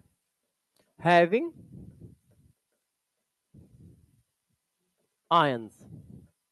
अब वो क्या हो सकता है? सॉल्वेंट भी हो सकता है और सॉल्यूशन भी हो सकता है। यदि आयन है तो इलेक्ट्रोलाइट, और नहीं है, ठीक है, ions does not present in solution oblique solvent. अब जरा गौर समझना, आयन है इलेक्ट्रोलाइट, आयन नहीं है नॉन इलेक्ट्रो। बस अपने को दिमाग में इतना सेट करना है, वो तो साइंस है तो पूरी डिफिनीशन चलती है। हमें क्या करना है, भाई के पास आयन है इलेक्ट्रोलाइट, नहीं है नॉन इलेक्ट्रोलाइट। अब आयन किसके पास होंगे? एसिड बेस सॉल्ट आयन के लिए ही डिफाइन है। हम एसिड किनको कहते हैं? जो प्रोटॉन दे रहे हैं, मतलब आयन दे ही रहे हैं। बेस OH आयन दे रहे हैं, सॉल्ट वैसे ही आयन देते हैं, ठीक है। तो जरा देखो, यदि कहीं आयन की चर्चा होती है तो वाटर, एसिड, बेस और सॉल्ट का सॉल्यूशन, ये सब क्या होंगे? इलेक्ट्रोलाइट होंगे। क्यों? ये आयन देंगे। अच्छा, जो आयन कौन नहीं देगा? Non electrolyte. जैसे बेंजीन, बेंजीन को कब हमने कहा कि मैंने बेंजीन लिया तो बेंजीन दो फॉर्म में एग्जिस्ट कर रहा है, जैसे वाटर होता है H ion OH ion, benzene का कोई आयन देखा? नहीं। कोई भी हाइड्रोकार्बन उठा लो यार, हाँ हाँ, वो आयन देगा, सोडियम आयन, Cl आयन, वो भी है। अब देखो बेंजीन, ठीक है, मेथेन, ये सब आयन तो देते नहीं है। साइक्लोहेक्सेन, ये क्या आयोनाइज होते हैं? नहीं। आप पानी में डालो तो क्या ये आयन देंगे? नहीं देते, ठीक है। तो ये सब क्या है? Non electrolyte. तो हमें वाटर तो देखो ऊपर लिख दिया, शुगर सोल्यूशन देगा, उसकी हाइड्रोलिसिस होगी, ठीक है, और शुगर सोल्यूशन कह दिया तो वाटर तो उसमें है कि, और वाटर खुद इलेक्ट्रोलाइट है। तो जब इलेक्ट्रोलाइट नॉन इलेक्ट्रोलाइट आता है तो ज्यादातर एग्जांपल प्योर होते हैं, जैसे मैंने बेंजीन लिखा, मतलब प्योर बेंजीन का लिक्विड। टाइल्यून, प्योर टाइल्यून का लिक्विड। साइक्लोहेक्सेन, तो प्योर साइक्लोहेक्सेन का liquid. Alcohol, pure alcohol ionise होता है? नहीं होता है। आप इक्वस सोल्यूशन भी ले लो, तो क्या आपने कभी इथाइल अल्कोहल को पानी में आयोनाइज कराया? पूरी ऑर्गेनिक में कभी नहीं कराया, फिनॉल को कराया है।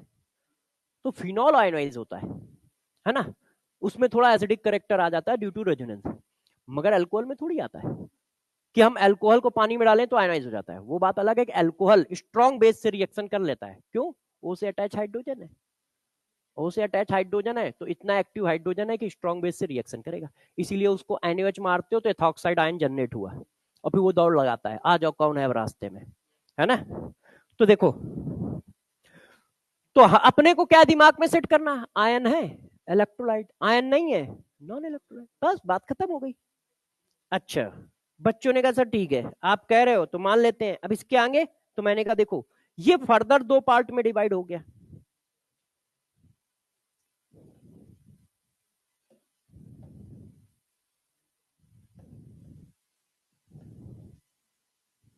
अब ये वाला पार्ट अपने काम का है। देखो, इलेक्ट्रोलाइट फर्दर दो पार्ट में डिवाइड हो गया।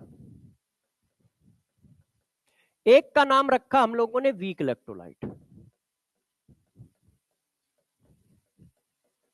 और एक का नाम रखा स्ट्रॉन्ग इलेक्ट्रोलाइट। ये वाला पेज हमारा बहुत इंपॉर्टेंट है,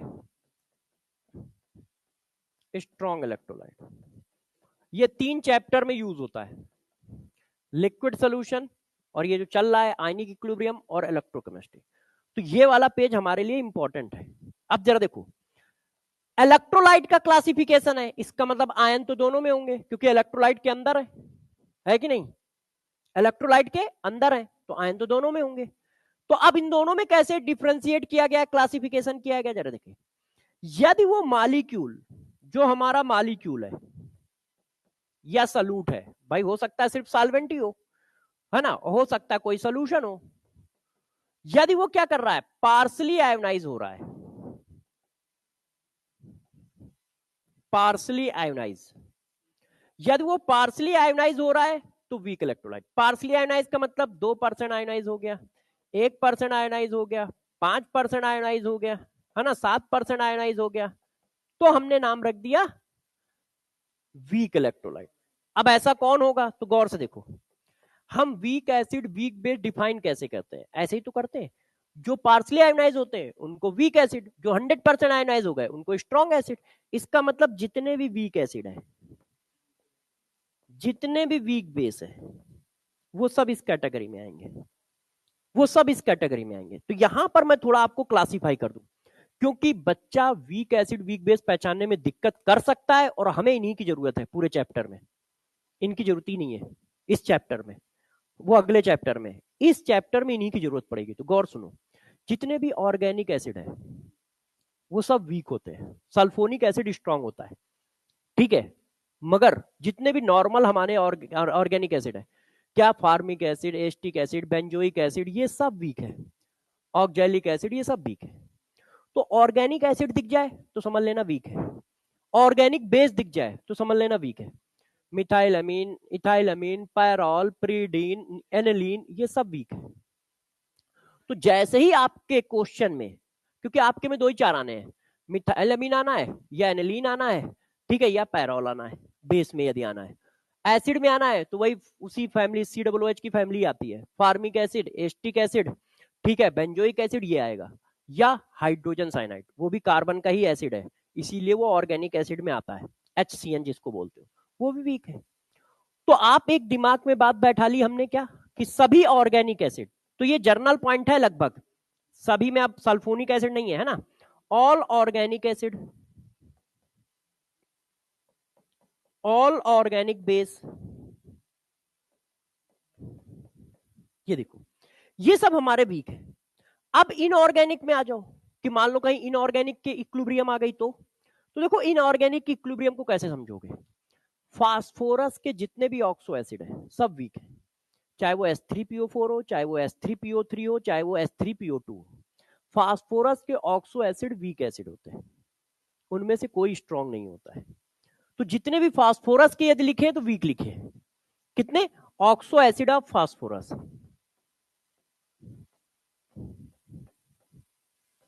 फास्फोरस के जो भी एसिड है वो सब के सब वीक होते हैं, उनमें हमें कुछ नहीं देखना है, किसी ने कुछ लिख दिया तो हम समझ जाएंगे वो वीक है,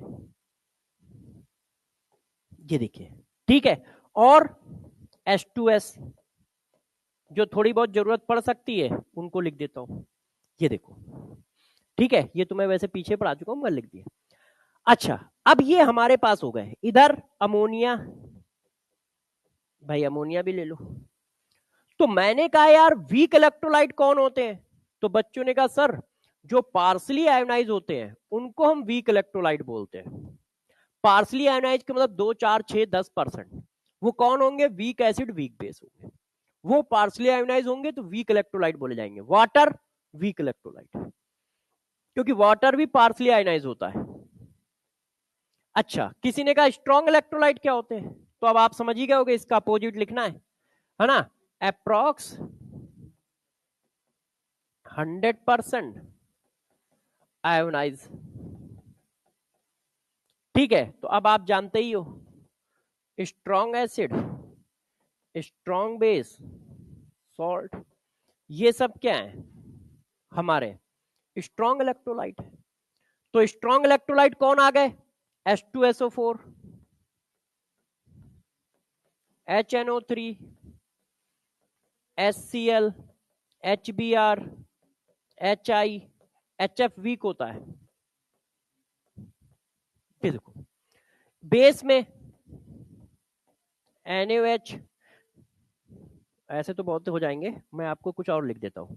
देखो एस ब्लॉक में सिर्फ 3 है, बेरिलियम, लिथियम, मैग्नीशियम, इनके हाइड्रोक्साइड वीक होते हैं, इसके अलावा सब स्ट्रांग होते हैं एस ब्लॉक में, ये वीक होते हैं, वीक बेस एस ब्लॉक में। बेरिलियम का इंफोटेरिक होता है, लिथियम का हाइड्रोक्साइड वीक होता है और मैग्नीशियम का हाइड्रोक्साइड वीक होता है। इसके बाद एस ब्लॉक में जो भी दिख रहे हैं वो सब स्ट्रांग है, चाहे वो कैल्शियम हो, चाहे पोटेशियम हो, चाहे रूबिडियम हो, चाहे बेरियम हो, कोई भी हो, इन तीन को।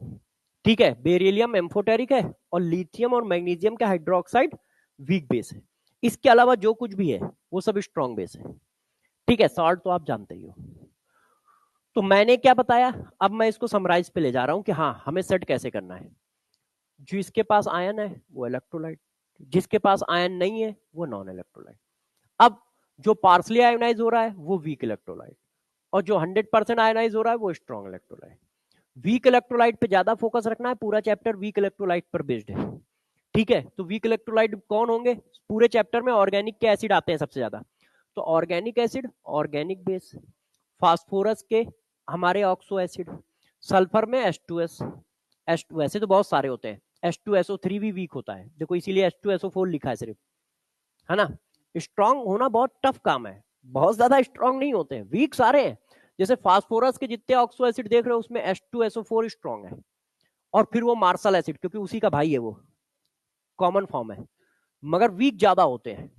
तो हमें ज्यादा फोकस नहीं करने हैं, हमें वो फोकस करने हैं ऑर्गेनिक वाले। क्यों? क्योंकि जो चैप्टर में बेस और एसिड यूज किए जा रहे हैं वो ऑर्गेनिक के यूज किए जा रहे हैं, तो उन पर ज्यादा फोकस रखना है। तो उनके लिए एक कॉमन स्टेटमेंट से अपना काम चल जाएगा, तो हमें वीक पर फोकस रखना है।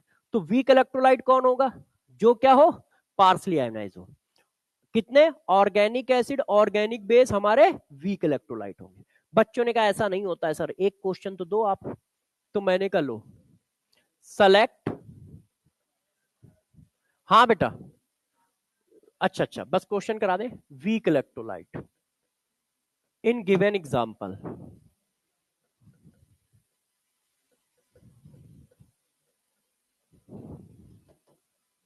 इन गिवन एग्जांपल। बच्चों ने कहा सर बता देंगे, आप पूछ लो। तो मैंने कहा भाई बता दो, ऐसी क्या बात है।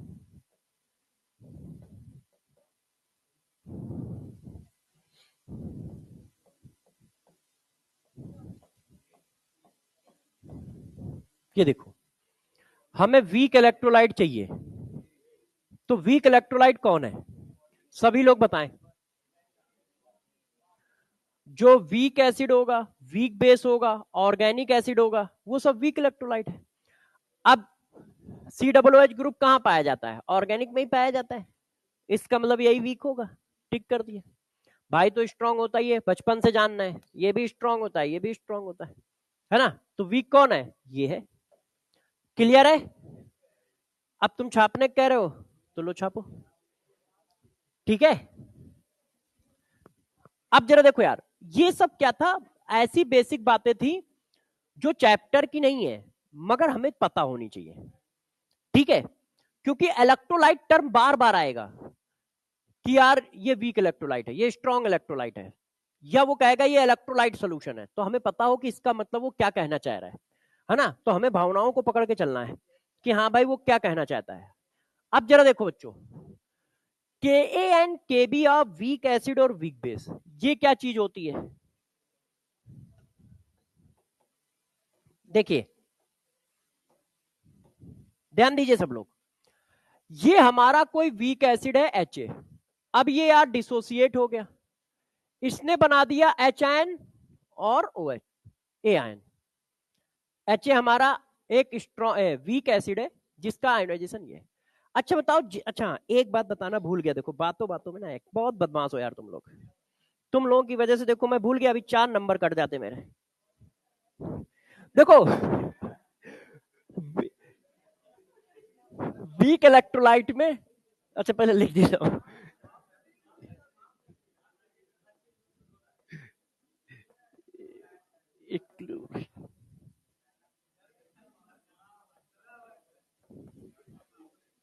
देखो वीक इलेक्ट्रोलाइट में हमेशा इक्विलिब्रियम आएगी क्योंकि वो 100% डिसोसिएट नहीं हो रहा है। तो जैसे ही कोई कहता है ये वीक इलेक्ट्रोलाइट है, इसका मतलब आप समझ जाओ इसमें इक्विलिब्रियम कांस्टेंट चिपका सकते हैं। क्यों? क्योंकि इक्विलिब्रियम आएगी। क्योंकि इसमें इक्विलिब्रियम आएगी। तो जितने भी वीक इलेक्ट्रोलाइट है वो इक्विलिब्रियम जरूर बनाएंगे। स्ट्रॉन्ग इलेक्ट्रोलाइट 100% आयोनाइज हो रहा है तो वो इक्विलिब्रियम नहीं बनाएगा। ये पॉइंट इंपॉर्टेंट था, ये इक्विलिब्रियम नहीं बनाते हैं, इक्विलिब्रियम नहीं होती है, इनमें इक्विलिब्रियम नहीं होती है, ठीक है, इसमें होती है।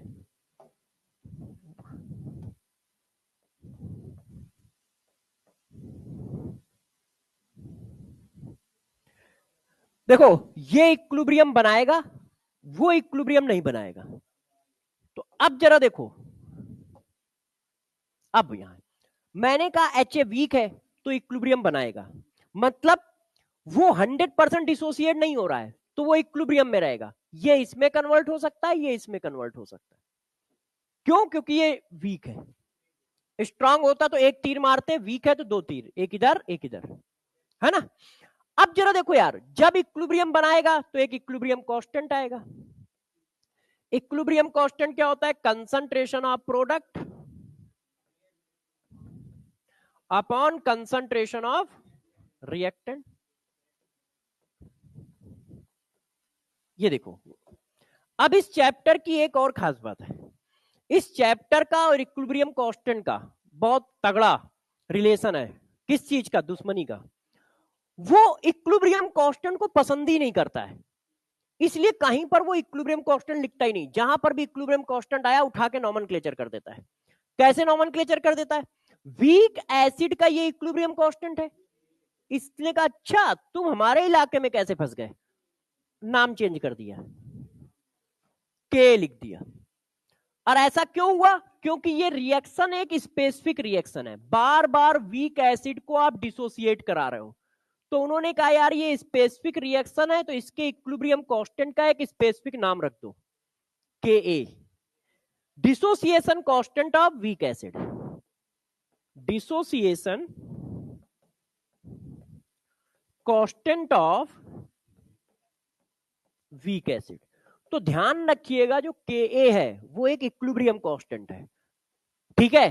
तो इक्विलिब्रियम की सारी प्रॉपर्टी को फॉलो करेगा, वो कोई अलग कांस्टेंट नहीं है। वो तो भाई ने नॉमेनक्लेचर कर रखा है, उसके इलाके में फंसा, और इसके इलाके में जैसे ही इक्विलिब्रियम आएगा देखना नया नाम मिलेगा। और ऐसा कम से कम 4 बार होगा इस चैप्टर में।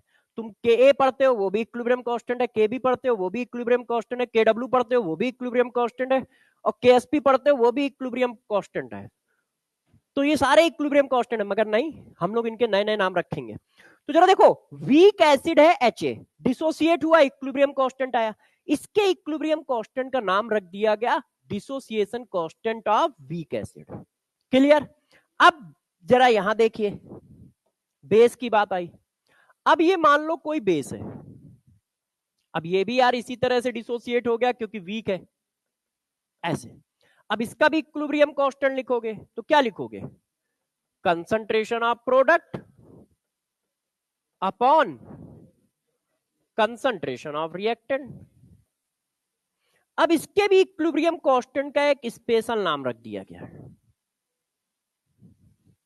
इसको नाम दे दिया गया केबी।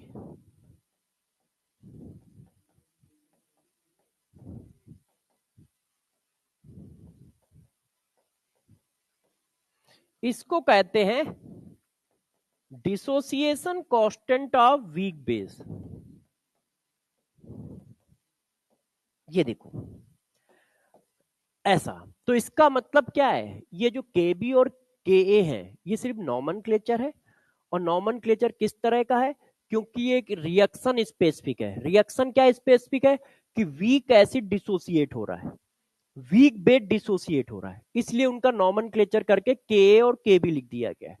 मगर है क्या ये? इक्विलिब्रियम कांस्टेंट, ठीक है। और इक्विलिब्रियम कांस्टेंट की अपनी एक प्रॉपर्टी है, वो क्या है मैं लिख देता हूं, ओनली डिपेंड अपॉन टेम्परेचर।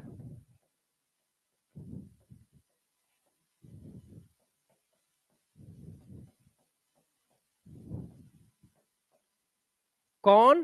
के ए के बी। क्यों? क्योंकि ये इक्विलिब्रियम कांस्टेंट है। ये कभी चेंज ही नहीं होंगे। आप क्वेश्चन में क्या करते रहते हो, के और के भी किसी का नहीं चेंज होगा। आप क्वेश्चन में कुछ भी करते रहो, वो कब चेंज होगा, जब टेम्परेचर चेंज करो। और टेम्परेचर कभी भी आयनिक इक्विलिब्रियम में चेंज होगा ही नहीं, क्योंकि आयनिक इक्विलिब्रियम में टेम्परेचर चेंज हो गया तो पीएच भी चेंज हो जाता है। तो जो फर्जी वाला फार्मूले लिखे वो भी सब इधर उधर हो जाएंगे। तो यहाँ टेम्परेचर वो चेंज करेगा ही नहीं। कहां करेगा, कैसे करेगा, बताऊंगा अभी। तो जरा गौर से देखो, के ए और के बी की वैल्यू सिर्फ टेम्परेचर पर डिपेंड होगी। आप क्वेश्चन में कुछ भी करते रहो, कुछ भी मिलाओ, कुछ भी निकालो, इधर से रिएक्शन उधर कराओ, कुछ भी करो, के ए और के बी एक फिक्स वैल्यू है, वो कभी नहीं चेंज होगी किसी भी क्वेश्चन में। ठीक है, क्यों, क्योंकि वो इक्विलिब्रियम कांस्टेंट है। तो हमने क्या बताया, मैंने कहा यार ये जो के ए और के बी होते हैं ये इक्विलिब्रियम कांस्टेंट होते हैं, इनकी वैल्यू कभी नहीं चेंज होगी, ये सिर्फ टेम्परेचर पर डिपेंड करते हैं। यहां तक ठीक है सब लोग? अच्छा, ये एक छोटी सी बात थी तो मैंने कहा बता देता हूं। अब देखो यार, इस भाई को समझो, ये भी कोई नई बात नहीं है। हाँ बेटा, सॉलिड और लिक्विड तो वो यहां क्यों बताएंगे, वो तो वहां हो गया, यहां उसकी जरूरत नहीं है, आएगी तो बताएंगे, है ना। अरे वो कह रहा है कि जो प्योर सॉलिड है और प्योर लिक्विड के कंसंट्रेशन यूनिट मानते हो ना जब इक्विलिब्रियम कांस्टेंट लिखते हो, तो कह रहा है वो नहीं बता रहे हो सर, तो इसकी यहाँ जरूरत नहीं है, आएगा तो बताएंगे, है ना। वो वहां पढ़ाया था केमिकल इक्विलिब्रियम में, वहां जरूरत थी। अच्छा, अब देखो आयनिक प्रोडक्ट ऑफ वाटर, अब एंट्री हुई है चैप्टर में, यहां से जो है वहां ये पेपर में आना स्टार्ट होगा तेजी से। तो ये इंपॉर्टेंट हेडिंग है, आयनिक प्रोडक्ट ऑफ वाटर। मतलब अब हम लोग चैप्टर के अंदर जा रहे हैं, अभी तक माहौल बना रहे थे चैप्टर के अंदर चलने का, कि भाई छोटी छोटी चीजें बता रहे थे, जैसे हाँ माहौल बन जाए, आप समझ जाओ कि छोटे छोटे टर्म आएंगे तो आप पकड़ पाओ। अब देखो यार, आयनिक प्रोडक्ट ऑफ वाटर क्या होता है, जरा ये देखो। आपने अभी मुझे पढ़ाया, क्या पढ़ाया आप लोगों ने, आपने कहा कि सर आप याद रखना कि वाटर जो होता है वो वीक इलेक्ट्रोलाइट होता है। पढ़ाया है कि नहीं? तो चलो भाई थोड़ा और पढ़ा दो। देखो कैसा होता है, वेरी वेरी वीक इलेक्ट्रोलाइट होता है। इतना वीक होता है कि 10,000 वाटर मॉलिक्यूल में सिर्फ एक वाटर मॉलिक्यूल आयनाइज होता है। 10,000 मॉलिक्यूल लोगे तो सिर्फ एक आयोनाइज होगा, बाकी 9,999 ऐसे ही रहेंगे। तो इसीलिए हम लोग कहते हैं वेरी वीक। मगर आयन तो आ रहे हैं, आयन आ रहे हैं तो इलेक्ट्रोलाइट तो है कि नहीं। तो देखो बहुत वीक इलेक्ट्रोलाइट है, तो कोई बात नहीं, हमने इसकी इक्विलिब्रियम लिख दी। वीक इलेक्ट्रोलाइट है तो इक्विलिब्रियम लिखी जाएगी, है कि नहीं। अच्छा, आप इक्विलिब्रियम लिखोगे तो फिर इक्विलिब्रियम कांस्टेंट भी लिखोगे, मजबूरी हो गई। तो चलो इक्विलिब्रियम कांस्टेंट लिखे। तो आपने कहा sir concentration of product upon concentration of reactant. मैंने कहा भाई ठीक है ऐसे। तो मैंने कहा थोड़ा और आगे बढ़ लेते हैं। बच्चों ने कहा सर इसको आप ऐसे कर लिया करो। तो मैंने कहा भाई बच्चे कह रहे हैं तो मैं कर लेता हूं। ठीक है, वाटर को उधर लेके चला गया। अब देखो बच्चों ने क्या कहा, बच्चों ने कहा सर 10,000 में से एक ब्रेक हो रहा है तो चेंज कितना आया, कोई चेंज समझ में आया? 10,000 मॉलिक्यूल लिए एक ब्रेक हो गया तो लगभग निग्लेजिबल है। मान लो मैंने 20,000 मॉलिक्यूल लिए तो सिर्फ दो ब्रेक हुए, 19,998 मॉलिक्यूल वैसे ही है। तो 20,000 और 19,998 लगभग सेम है कि नहीं। तो यार वाटर का कंसंट्रेशन लगभग कांस्टेंट है, आयोनाइजेशन से पहले आयोनाइजेशन के बाद चेंज आ ही नहीं रहा है। क्यों? 10,000 में से एक ब्रेक हो रहा है तो लगभग कांस्टेंट है। आयोनाइजेशन से कोई चेंज पड़ रहा है? नहीं पड़ रहा है। तो हम इस पूरे को उठाकर एक कांस्टेंट बोल देते हैं, इस पूरे को उठा के एक कांस्टेंट बोल देते हैं KW। गौर से ध्यान रखिएगा किसको बोल रहा हूं, मैं बार बार लिखूंगा अभी। ये भी एक इक्विलिब्रियम कांस्टेंट है। क्यों? ये देखो इक्विलिब्रियम कांस्टेंट की वैल्यू तो लिखी है। अब इसको बोला जाता है ionic product of water. Ionic product of water. अब जरा देखो यार, यहां पर मगर एक कहानी है, गौर सुनिएगा। कहानी क्या है जरा समझो। किसी ने क्वेश्चन में आपसे कहा कि इक्विलिब्रियम कांस्टेंट ऑफ वाटर निकालो, तो तुम लोग क्या करोगे, जल्दी जल्दी में केडब्ल्यू निकाल दोगे, क्योंकि तुमको मैंने ही पढ़ाया है। इसमें गलती मेरी भी होगी देखना, क्योंकि मैंने ही तुमको बार बार बोला है कि केडब्ल्यू इक्विलिब्रियम कांस्टेंट है। देखो 2-3 बार मैं पीछे बोल भी चुका हूं। तो भाई जब बोलेंगे हम तो बच्चा कैसे सही करेगा, वो भी वही करेगा। तो उसने क्वेश्चन में दिया इक्विलिब्रियम कांस्टेंट निकालो, बच्चे ने सट्टे से क्या किया, केडब्ल्यू निकाल के चल दिया आगे। यहां पर थोड़ा सा ट्विस्ट है। देखो इक्विलिब्रियम कांस्टेंट की वैल्यू और केडब्ल्यू में रिलेशन है। केडब्ल्यू इक्वल टू आपने लिखा है equilibrium constant into concentration of water, बराबर नहीं है, ये रिलेशन बराबर है। अब वाटर का कंसंट्रेशन होता है बच्चों फिक्स, तो आप इस रिलेशन को याद रखना, KW equal to equilibrium constant into 55.5। भाई ओ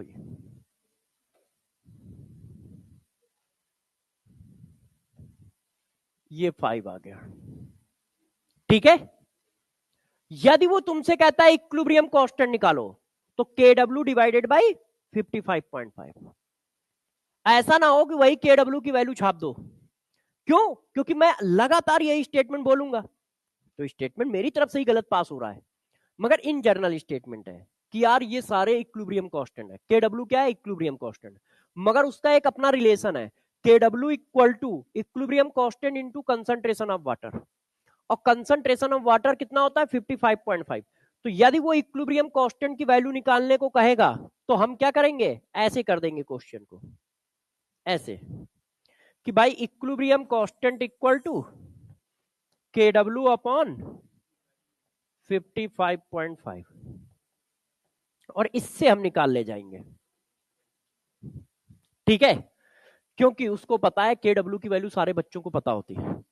उसने कहा कि यार एक प्योर वाटर है 25 डिग्री सेंटीग्रेड पे, जो इस तरह से डिसोसिएट होता है। कहानी बनाएगा, सब जानते हो, मगर लिख देगा, जैसे तुम थोड़ा सा पढ़ो और वो माहौल बनाएगा कि हाँ भाई प्योर वाटर है, एक कंटेनर में प्रेजेंट है 25 डिग्री सेंटीग्रेड पे, उसकी इक्वेशन ये है, वाटर रिवर्सेबल HN और OH। अब इसका इक्विलिब्रियम कांस्टेंट बताओ। ऑप्शन जैसे ही 10 की पावर -4 दिया होगा, चिपका दोगे कि हाँ यार केडब्ल्यू की वैल्यू इक्विलिब्रियम कांस्टेंट है, और सर तो वैसे ही बताते रहे कि केडब्ल्यू एक इक्विलिब्रियम कांस्टेंट है। तो जरा ध्यान रखिएगा, यदि वो इक्विलिब्रियम कांस्टेंट कह रहा है तो ये निकलेगा, ठीक है। अच्छा, तो मैंने कहा कि यार इक्विलिब्रियम, वाटर के इक्विलिब्रियम कांस्टेंट को केडब्ल्यू कहते हैं। फिर स्टेटमेंट देखो पास कर दिया, ठीक है। अब आप समझ जाना कि दोनों में डिफरेंसेस क्या है। वाटर के इक्विलिब्रियम कांस्टेंट को केडब्ल्यू कहते हैं, और उसकी इक्वेशन आई HN into OHN equal to KW. अब जरा देखना यार, वाटर का जो इक्विलिब्रियम है वो है कितना, तो देखो केडब्ल्यू की वैल्यू जो होती है वो होती है 1 इंटू 10 की power -14 at 25 degree centigrade temperature या 298 केल्विन टेम्परेचर। तो वाटर का जो केडब्ल्यू होता है 10 की पावर -14 होता है, ये बात गलत है। वाटर का केडब्ल्यू 10 की पावर -14 होता है 25 डिग्री सेंटीग्रेड पे या 298 केल्विन टेम्परेचर पे, क्योंकि केडब्ल्यू इक्विलिब्रियम कांस्टेंट है और इक्विलिब्रियम कांस्टेंट की वैल्यू टेम्परेचर पे डिपेंड करती है। आप अभी पीछे बोल के आए हो। तो जितना भी क्वेश्चन चल रहा है, जितना भी चैप्टर चल रहा है, सब का सब स्टैंडर्ड स्टेट पे चल रहा है, मतलब 25 डिग्री सेंटीग्रेड पे चल रहा है। जब तक टेम्परेचर की बात नहीं करेगा तो हम उसकी भावनाओं का सम्मान करेंगे कि हाँ 25 डिग्री सेंटीग्रेड पे ही सब चल रहा होगा, हम उसमें छेड़खानी कुछ नहीं करेंगे। हम मान के चलेंगे ठीक है 10 की पावर -14 है, वो देगा नहीं, क्योंकि ये स्टैंडर्ड वैल्यू है, हमको खुद याद रखनी है कि वाटर का केडब्ल्यू 10 की पावर -14 है, वो देगा नहीं, हमें अपनी तरफ से याद रखनी है। यदि टेम्परेचर की बात करने लगेगा तब हमें निकालनी पड़ेगी वैल्यू, उससे पहले हमें अपनी तरफ से डाल देनी है, कोई दिक्कत की बात नहीं है। तो केडब्ल्यू ऑफ वाटर कितना होता है 10 की power -14 at 25 degree centigrade. 25 degree centigrade पे वाटर के केडब्ल्यू की वैल्यू कितनी है 10 की पावर -14। अब आपने कहा कि यार ये टेम्परेचर पे दे रहे हो, इसका मतलब टेम्परेचर आगे पीछे करेंगे तो वैल्यू चेंज करोगे तुम। और जब तुम वैल्यू चेंज करोगे तुम्हें बताना पड़ेगा ना यार कि बढ़ाओगे कि घटाओगे। तो चलो इसके लिए थोड़ा सा इधर आ जाते हैं। जरा इस रिएक्शन को पढ़ लिया हम लोगों ने। मैंने कहा ये एंडो या एक्सो है? तो भाई वाटर के पास एक कोवेलेंट बॉन्ड था, अब नहीं है। इसका मतलब तुम कोवेलेंट बॉन्ड ब्रेक कर रहे हो, और जब कोवेलेंट बॉन्ड ब्रेक करोगे तो एनर्जी दोगे। इसका मतलब ये प्रोसेस एंडो है।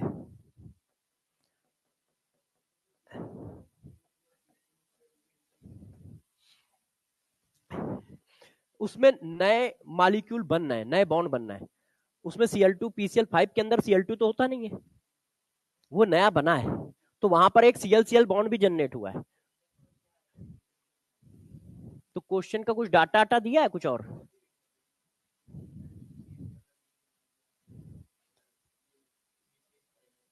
जनरली मेरे हिसाब से एक्सो होनी चाहिए, क्योंकि वर्टिकल बॉन्ड जो होता है ना वो वीक होता है, एक्सियल बॉन्ड जो होता है, और सीसीएल बॉन्ड भी वीक होता है। उसका रीजन है उसमें इलेक्ट्रॉनिक रिपल्सन होता है, ठीक है। तो मगर फिर भी वो बॉन्ड मेरे हिसाब से स्ट्रॉन्ग आएगा, तो वो एक्सोथर्मिक ही आएगा लगभग। वैसे क्वेश्चन दिखाना तब बता पाऊंगा, ये रट्टा टाइप का क्वेश्चन है। अच्छा, अब इधर आओ। बच्चे ने कहा कि सर ये रिएक्शन एंडोथर्मिक है। मैंने कहा ठीक है। अब गौर से देखना, टेम्परेचर बढ़ाने पर इक्विलिब्रियम हमेशा एंडोथर्मिक की साइड में शिफ्ट होता है। यदि आप टेम्परेचर बढ़ाओगे तो हमेशा इक्विलिब्रियम किधर जाएगा? एंडोथर्मिक की साइड। जहां एंडोथर्मिक होगा उधर जाएगा। तो रूल है, टेम्परेचर बढ़ाने पर इक्विलिब्रियम एंडोथर्मिक की साइड में शिफ्ट होता है। क्या? टेम्परेचर बढ़ाने पर equilibrium shifted to endothermic side, endothermic side. अब जरा बताना, मैंने इसका टेम्परेचर बढ़ा दिया तो एंडोथर्मिक किधर है? इधर। तो रिएक्शन इधर शिफ्ट कर जाएगी। अब जब रिएक्शन फॉरवर्ड डायरेक्शन शिफ्ट कर गई तो फॉरवर्ड में कौन है? एच एन और O H N. H N और ओ एच एन की वैल्यू बढ़ जाएगी। H N O H N की वैल्यू बढ़ गई तो के डब्ल्यू की वैल्यू बढ़ गई, है कि नहीं? तो देखो, टेम्परेचर बढ़ाने पर इक्विलिब्रियम हमेशा एंडोथर्मिक की साइड में शिफ्ट होता है। तो मैंने टेम्परेचर बढ़ाया, इक्विलिब्रियम फॉरवर्ड आ गया। इक्विलिब्रियम आगे की ओर शिफ्ट हुआ तो H N O H N के कंसंट्रेशन बढ़ गए, और H N O H N के कंसंट्रेशन बढ़ गए तो के डब्ल्यू की वैल्यू बढ़ गई। इसका मतलब के डब्ल्यू की वैल्यू टेम्परेचर के डायरेक्टली प्रोपोर्शनल है। ये कैसे है ये मैं सिखा रहा था, नहीं तो हमें तो इस पॉइंट की जरूरत है, मगर कैसे भी तो ध्यान रखना है। टेम्परेचर बढ़ाओगे तो के डब्ल्यू की वैल्यू बढ़ेगी, टेम्परेचर बढ़ाओगे तो के डब्ल्यू की वैल्यू बढ़ेगी, क्योंकि टेम्परेचर बढ़ाने पर इक्विलिब्रियम फॉरवर्ड डायरेक्शन में जा रहा है।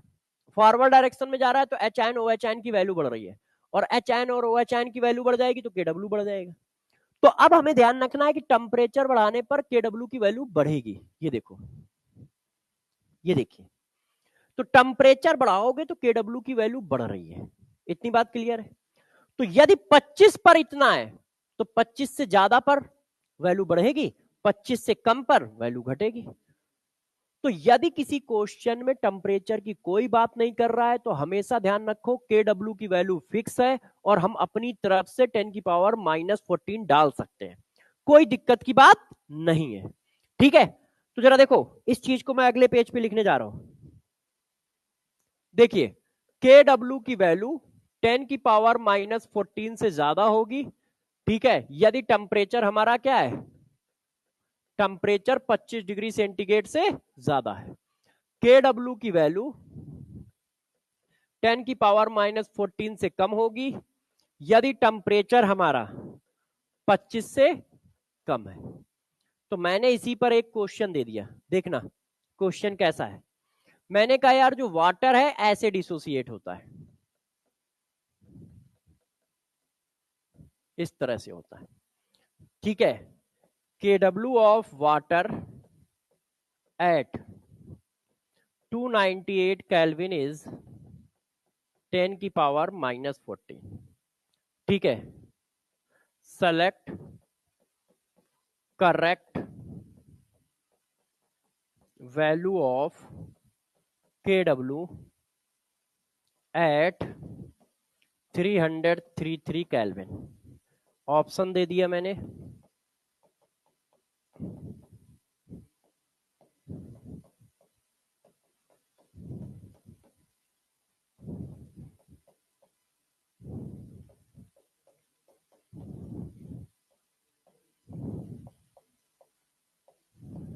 ये देखो, अब आपने कहा कि यार वाटर का केडब्ल्यू इतना है, अब हमने टेम्परेचर चेंज कर दिया है। देखो टेम्परेचर हिलाओगे डुलाओगे तो केडब्ल्यू चेंज होगा, नहीं तो हम हमेशा वही लेके चलेंगे। हम मान के चलेंगे क्वेश्चन हमारा 25 पे ही चल रहा है। अब वो कह रहा है कि 25 पर मतलब 298 केल्विन पर 10 की पावर -14 है, और 333 पे बताओ टेम्परेचर बढ़ाया है कि घटाया, पहले ये बताओ।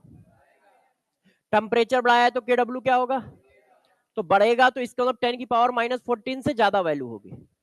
अब 10 की पावर -14 से ज्यादा वैल्यू ये तो लिखी नहीं है, ये तो इक्वल है, जितनी निगेटिव पावर है ना, तो पावर यदि निगेटिव हो रही तो वैल्यू छोटी हो रही है, सिर्फ ये है।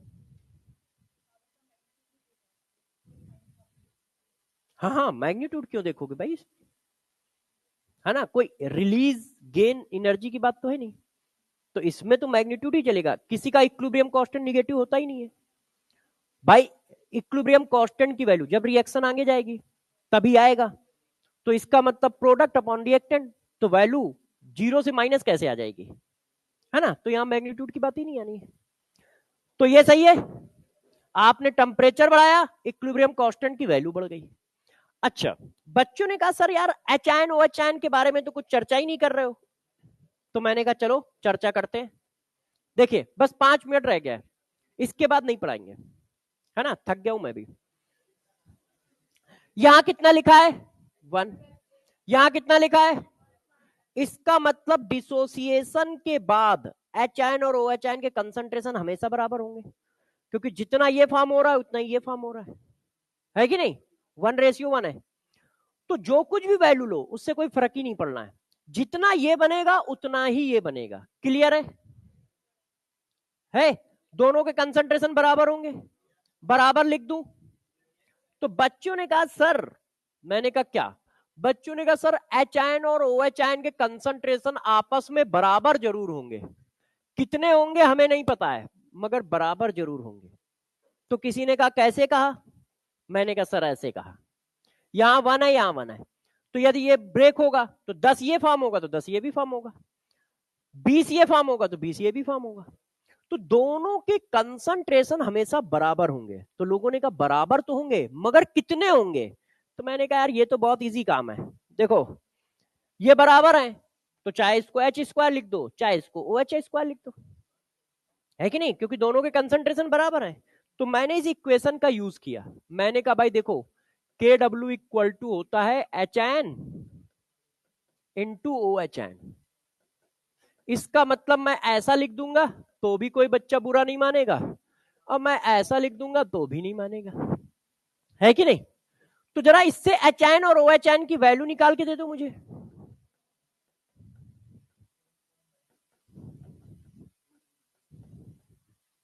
तो अब जरा गौर से समझिए, इसको आप हल्के में मत ले, बहुत भारी है।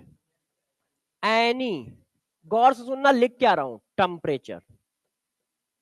देखो होगा क्या, अभी उसने टेम्परेचर चेंज किया, इक्विलिब्रियम कांस्टेंट की वैल्यू पूछी, अब वो टेम्परेचर चेंज करके एच आयन की वैल्यू भी पूछेगा। जब एच आयन की पूछेगा तो हमने बचपन से पढ़ रखा है कि वाटर में एच आयन 10 की पावर -7 है, तो हम 10 की पावर -7 की ओर भगेंगे, मतलब वो आंसर टिक करेंगे। जबकि एच आयन और ओ एच आयन की वैल्यू 10 की पावर -7 नहीं होती है, गौर सुनना। अब एच आयन और ओ एच आयन की वैल्यू 10 की पावर -7 नहीं होती है, √kW होती है। अब तुमने kW 10 की पावर -14 डाला तो ये 10 की पावर -7 निकला, अब तुमने kW की वैल्यू 10 की पावर -12 डाला तो ये 10 की पावर -6 निकलेगा।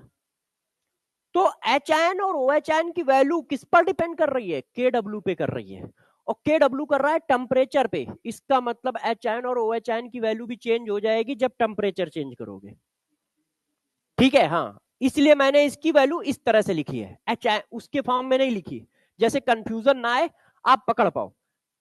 कोई भी टेम्परेचर ले लो, होगा तो इसके अंडर रूट के बराबर ही ना।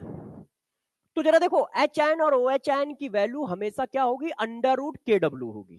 आप इस तरह से याद रखोगे, kW की वैल्यू चेंज तो H ion O H ion change, ठीक है। kW की वैल्यू बढ़ गई तो H ion O H ion की वैल्यू बढ़ गई, kW की वैल्यू कम हो गई तो H ion O H ion की वैल्यू कम हो गई।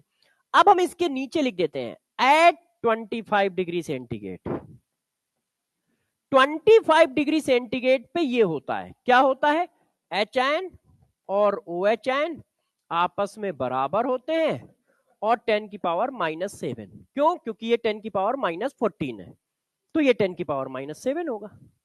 क्लियर है कि नहीं?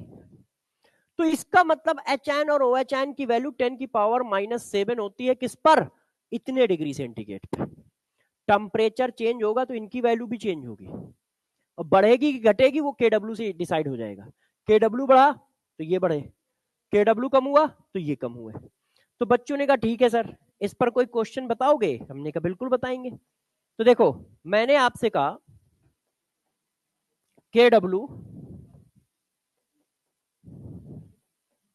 हाँ बेटा बस इसको खत्म कर दूं, थोड़ा ही से रह गया। ये देखिए, वाटर की इक्विलिब्रियम है HN और OHN, ठीक है। मैंने आपसे बोला, देखिए, KW of water at 90 degree centigrade temperature is 10 की power -12. Select correct value of HN. A 10 की पावर -7, B 10 की पावर -8, 10 की पावर -6, 2 इंटू 10 की पावर -7। अब ये देखो, तो अब हमें ये तो पता चल गया KW की वैल्यू चेंज हुई है, मगर वाटर के HN और OHN चेंज होंगे कि नहीं? तो वो किस पे डिपेंड करते हैं? KW पे। तुमने KW चेंज कर दिया है तो वो भी चेंज होंगे, बराबर होंगे मगर अलग अलग होंगे। कितना होगा? अंडर रूट लगा दो, तो अंडर रूट लगाने पे क्या आ रहा है, 10 की पावर -6। इसका मतलब 10 की पावर -6 आएगा। अब बता सकते हो एक चीज, कि 90 डिग्री पर वाटर एसिडिक होगा या बेसिक होगा? ये जो सोल्यूशन मैंने वाटर 90 डिग्री पर वाटर एसिडिक होगा कि बेसिक होगा? देखा, इतनी देर से पढ़ा रहे हैं मगर बच्चे जो है ना अभी भी पुरानी यादों में जी रहे हैं। हम कह रहे हैं नई यादें बनाओ, मगर नहीं। अरे प्रभु, ये भी तो लिखा है, इसको पढ़ तो लो भैया। कम ज्यादा कुछ भी हो, रहेंगे तो आपस में बराबर ही ना यार, तो न्यूट्रल ही तो रहेगा, है कि नहीं? HN कम ज्यादा हुआ तो OHN भी तो ज्यादा हो गया, नंबर तो बराबर ही है ना? तो वो ऐसे ऑप्शन भी बनाएगा, ठीक है, एक तरफ से नहीं खेलेगा, वो दोनों तरफ से खेलेगा। और इस पर गलत क्यों होता है? उसका रीजन है यार, बचपन से हम लोगों ने पढ़ा रखा है ना कि 10 की पावर -7, 10 की पावर -7, तो दिमाग से वो बात निकलने में टाइम लगेगा। ठीक है, मैंने तो एक बार बोला, ऊपर से मैंने बोला है, कोई कटरीना कैफ ने थोड़ी बोला कि बच्चों को याद रहे। कहीं अच्छा सर्वेश सर बोलते हटाओ यार हटाओ, भगाओ इनको। तो भैया प्रभु, ये बार मैं इतने बार बोल चुका हूं, इसको थोड़ा अच्छे से समझ के रखना कि HN OHN हमेशा बराबर होंगे और KW के बराबर, सॉरी अंडर रूट KW के बराबर होंगे। अब ऐसा नहीं कि इधर कहीं किया नहीं कि तुमने भी पलटा दिया क्वेश्चन को। उसने जैसे ही लिखा कि 90 डिग्री सेंटीग्रेड पर वाटर में HN 10 की पावर -6 है, तो ये वाटर जो है एसिडिक है या बेसिक है या न्यूट्रल है? तो तुमने कहा अच्छा 10 की पावर -7 से ज्यादा है, इसका मतलब एसिडिक होगा। OHN भी तो उतना ही है, दोनों की वैल्यू बराबर है। अच्छा,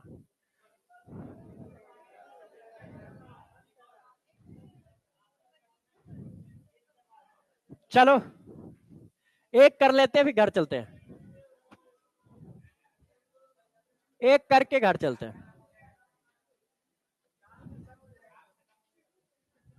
भाई जितना याद करके आए उतना पढ़ा लेने दो।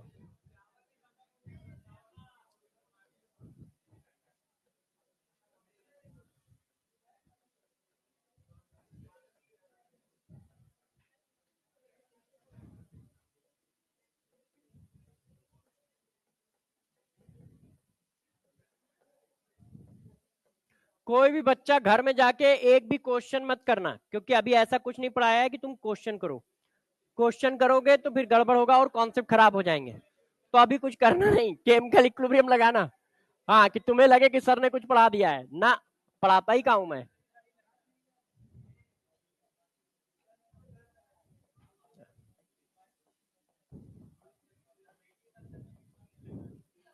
है ना।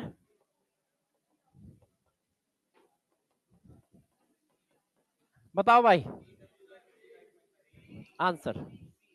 ये इतनी तेज आवाज आज निकल रही है, अभी 10 दिन बाद सब भूल जाओगे। क्या होगा देखो, के डब्ल्यू दिया है और इक्विलिब्रियम कांस्टेंट पूछ रहा है। के डब्ल्यू और इक्विलिब्रियम कांस्टेंट सेम बात नहीं है ना। दोनों इक्विलिब्रियम कांस्टेंट है मगर उनमें एक रिलेशन है, और वो रिलेशन क्या है,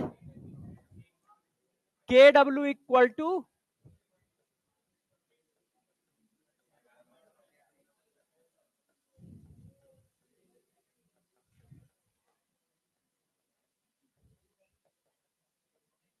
सही है। तो इसके हिसाब से आंसर ठीक। तो नेक्स्ट क्लास में हम लोग इसी से चालू करेंगे। ओए एक नहीं यार, थक गया यार, जितना याद करके आया सब पढ़ा दिया आज। अब कल याद करके आएंगे तो कल पढ़ाएंगे। चलो भाई। हाँ ये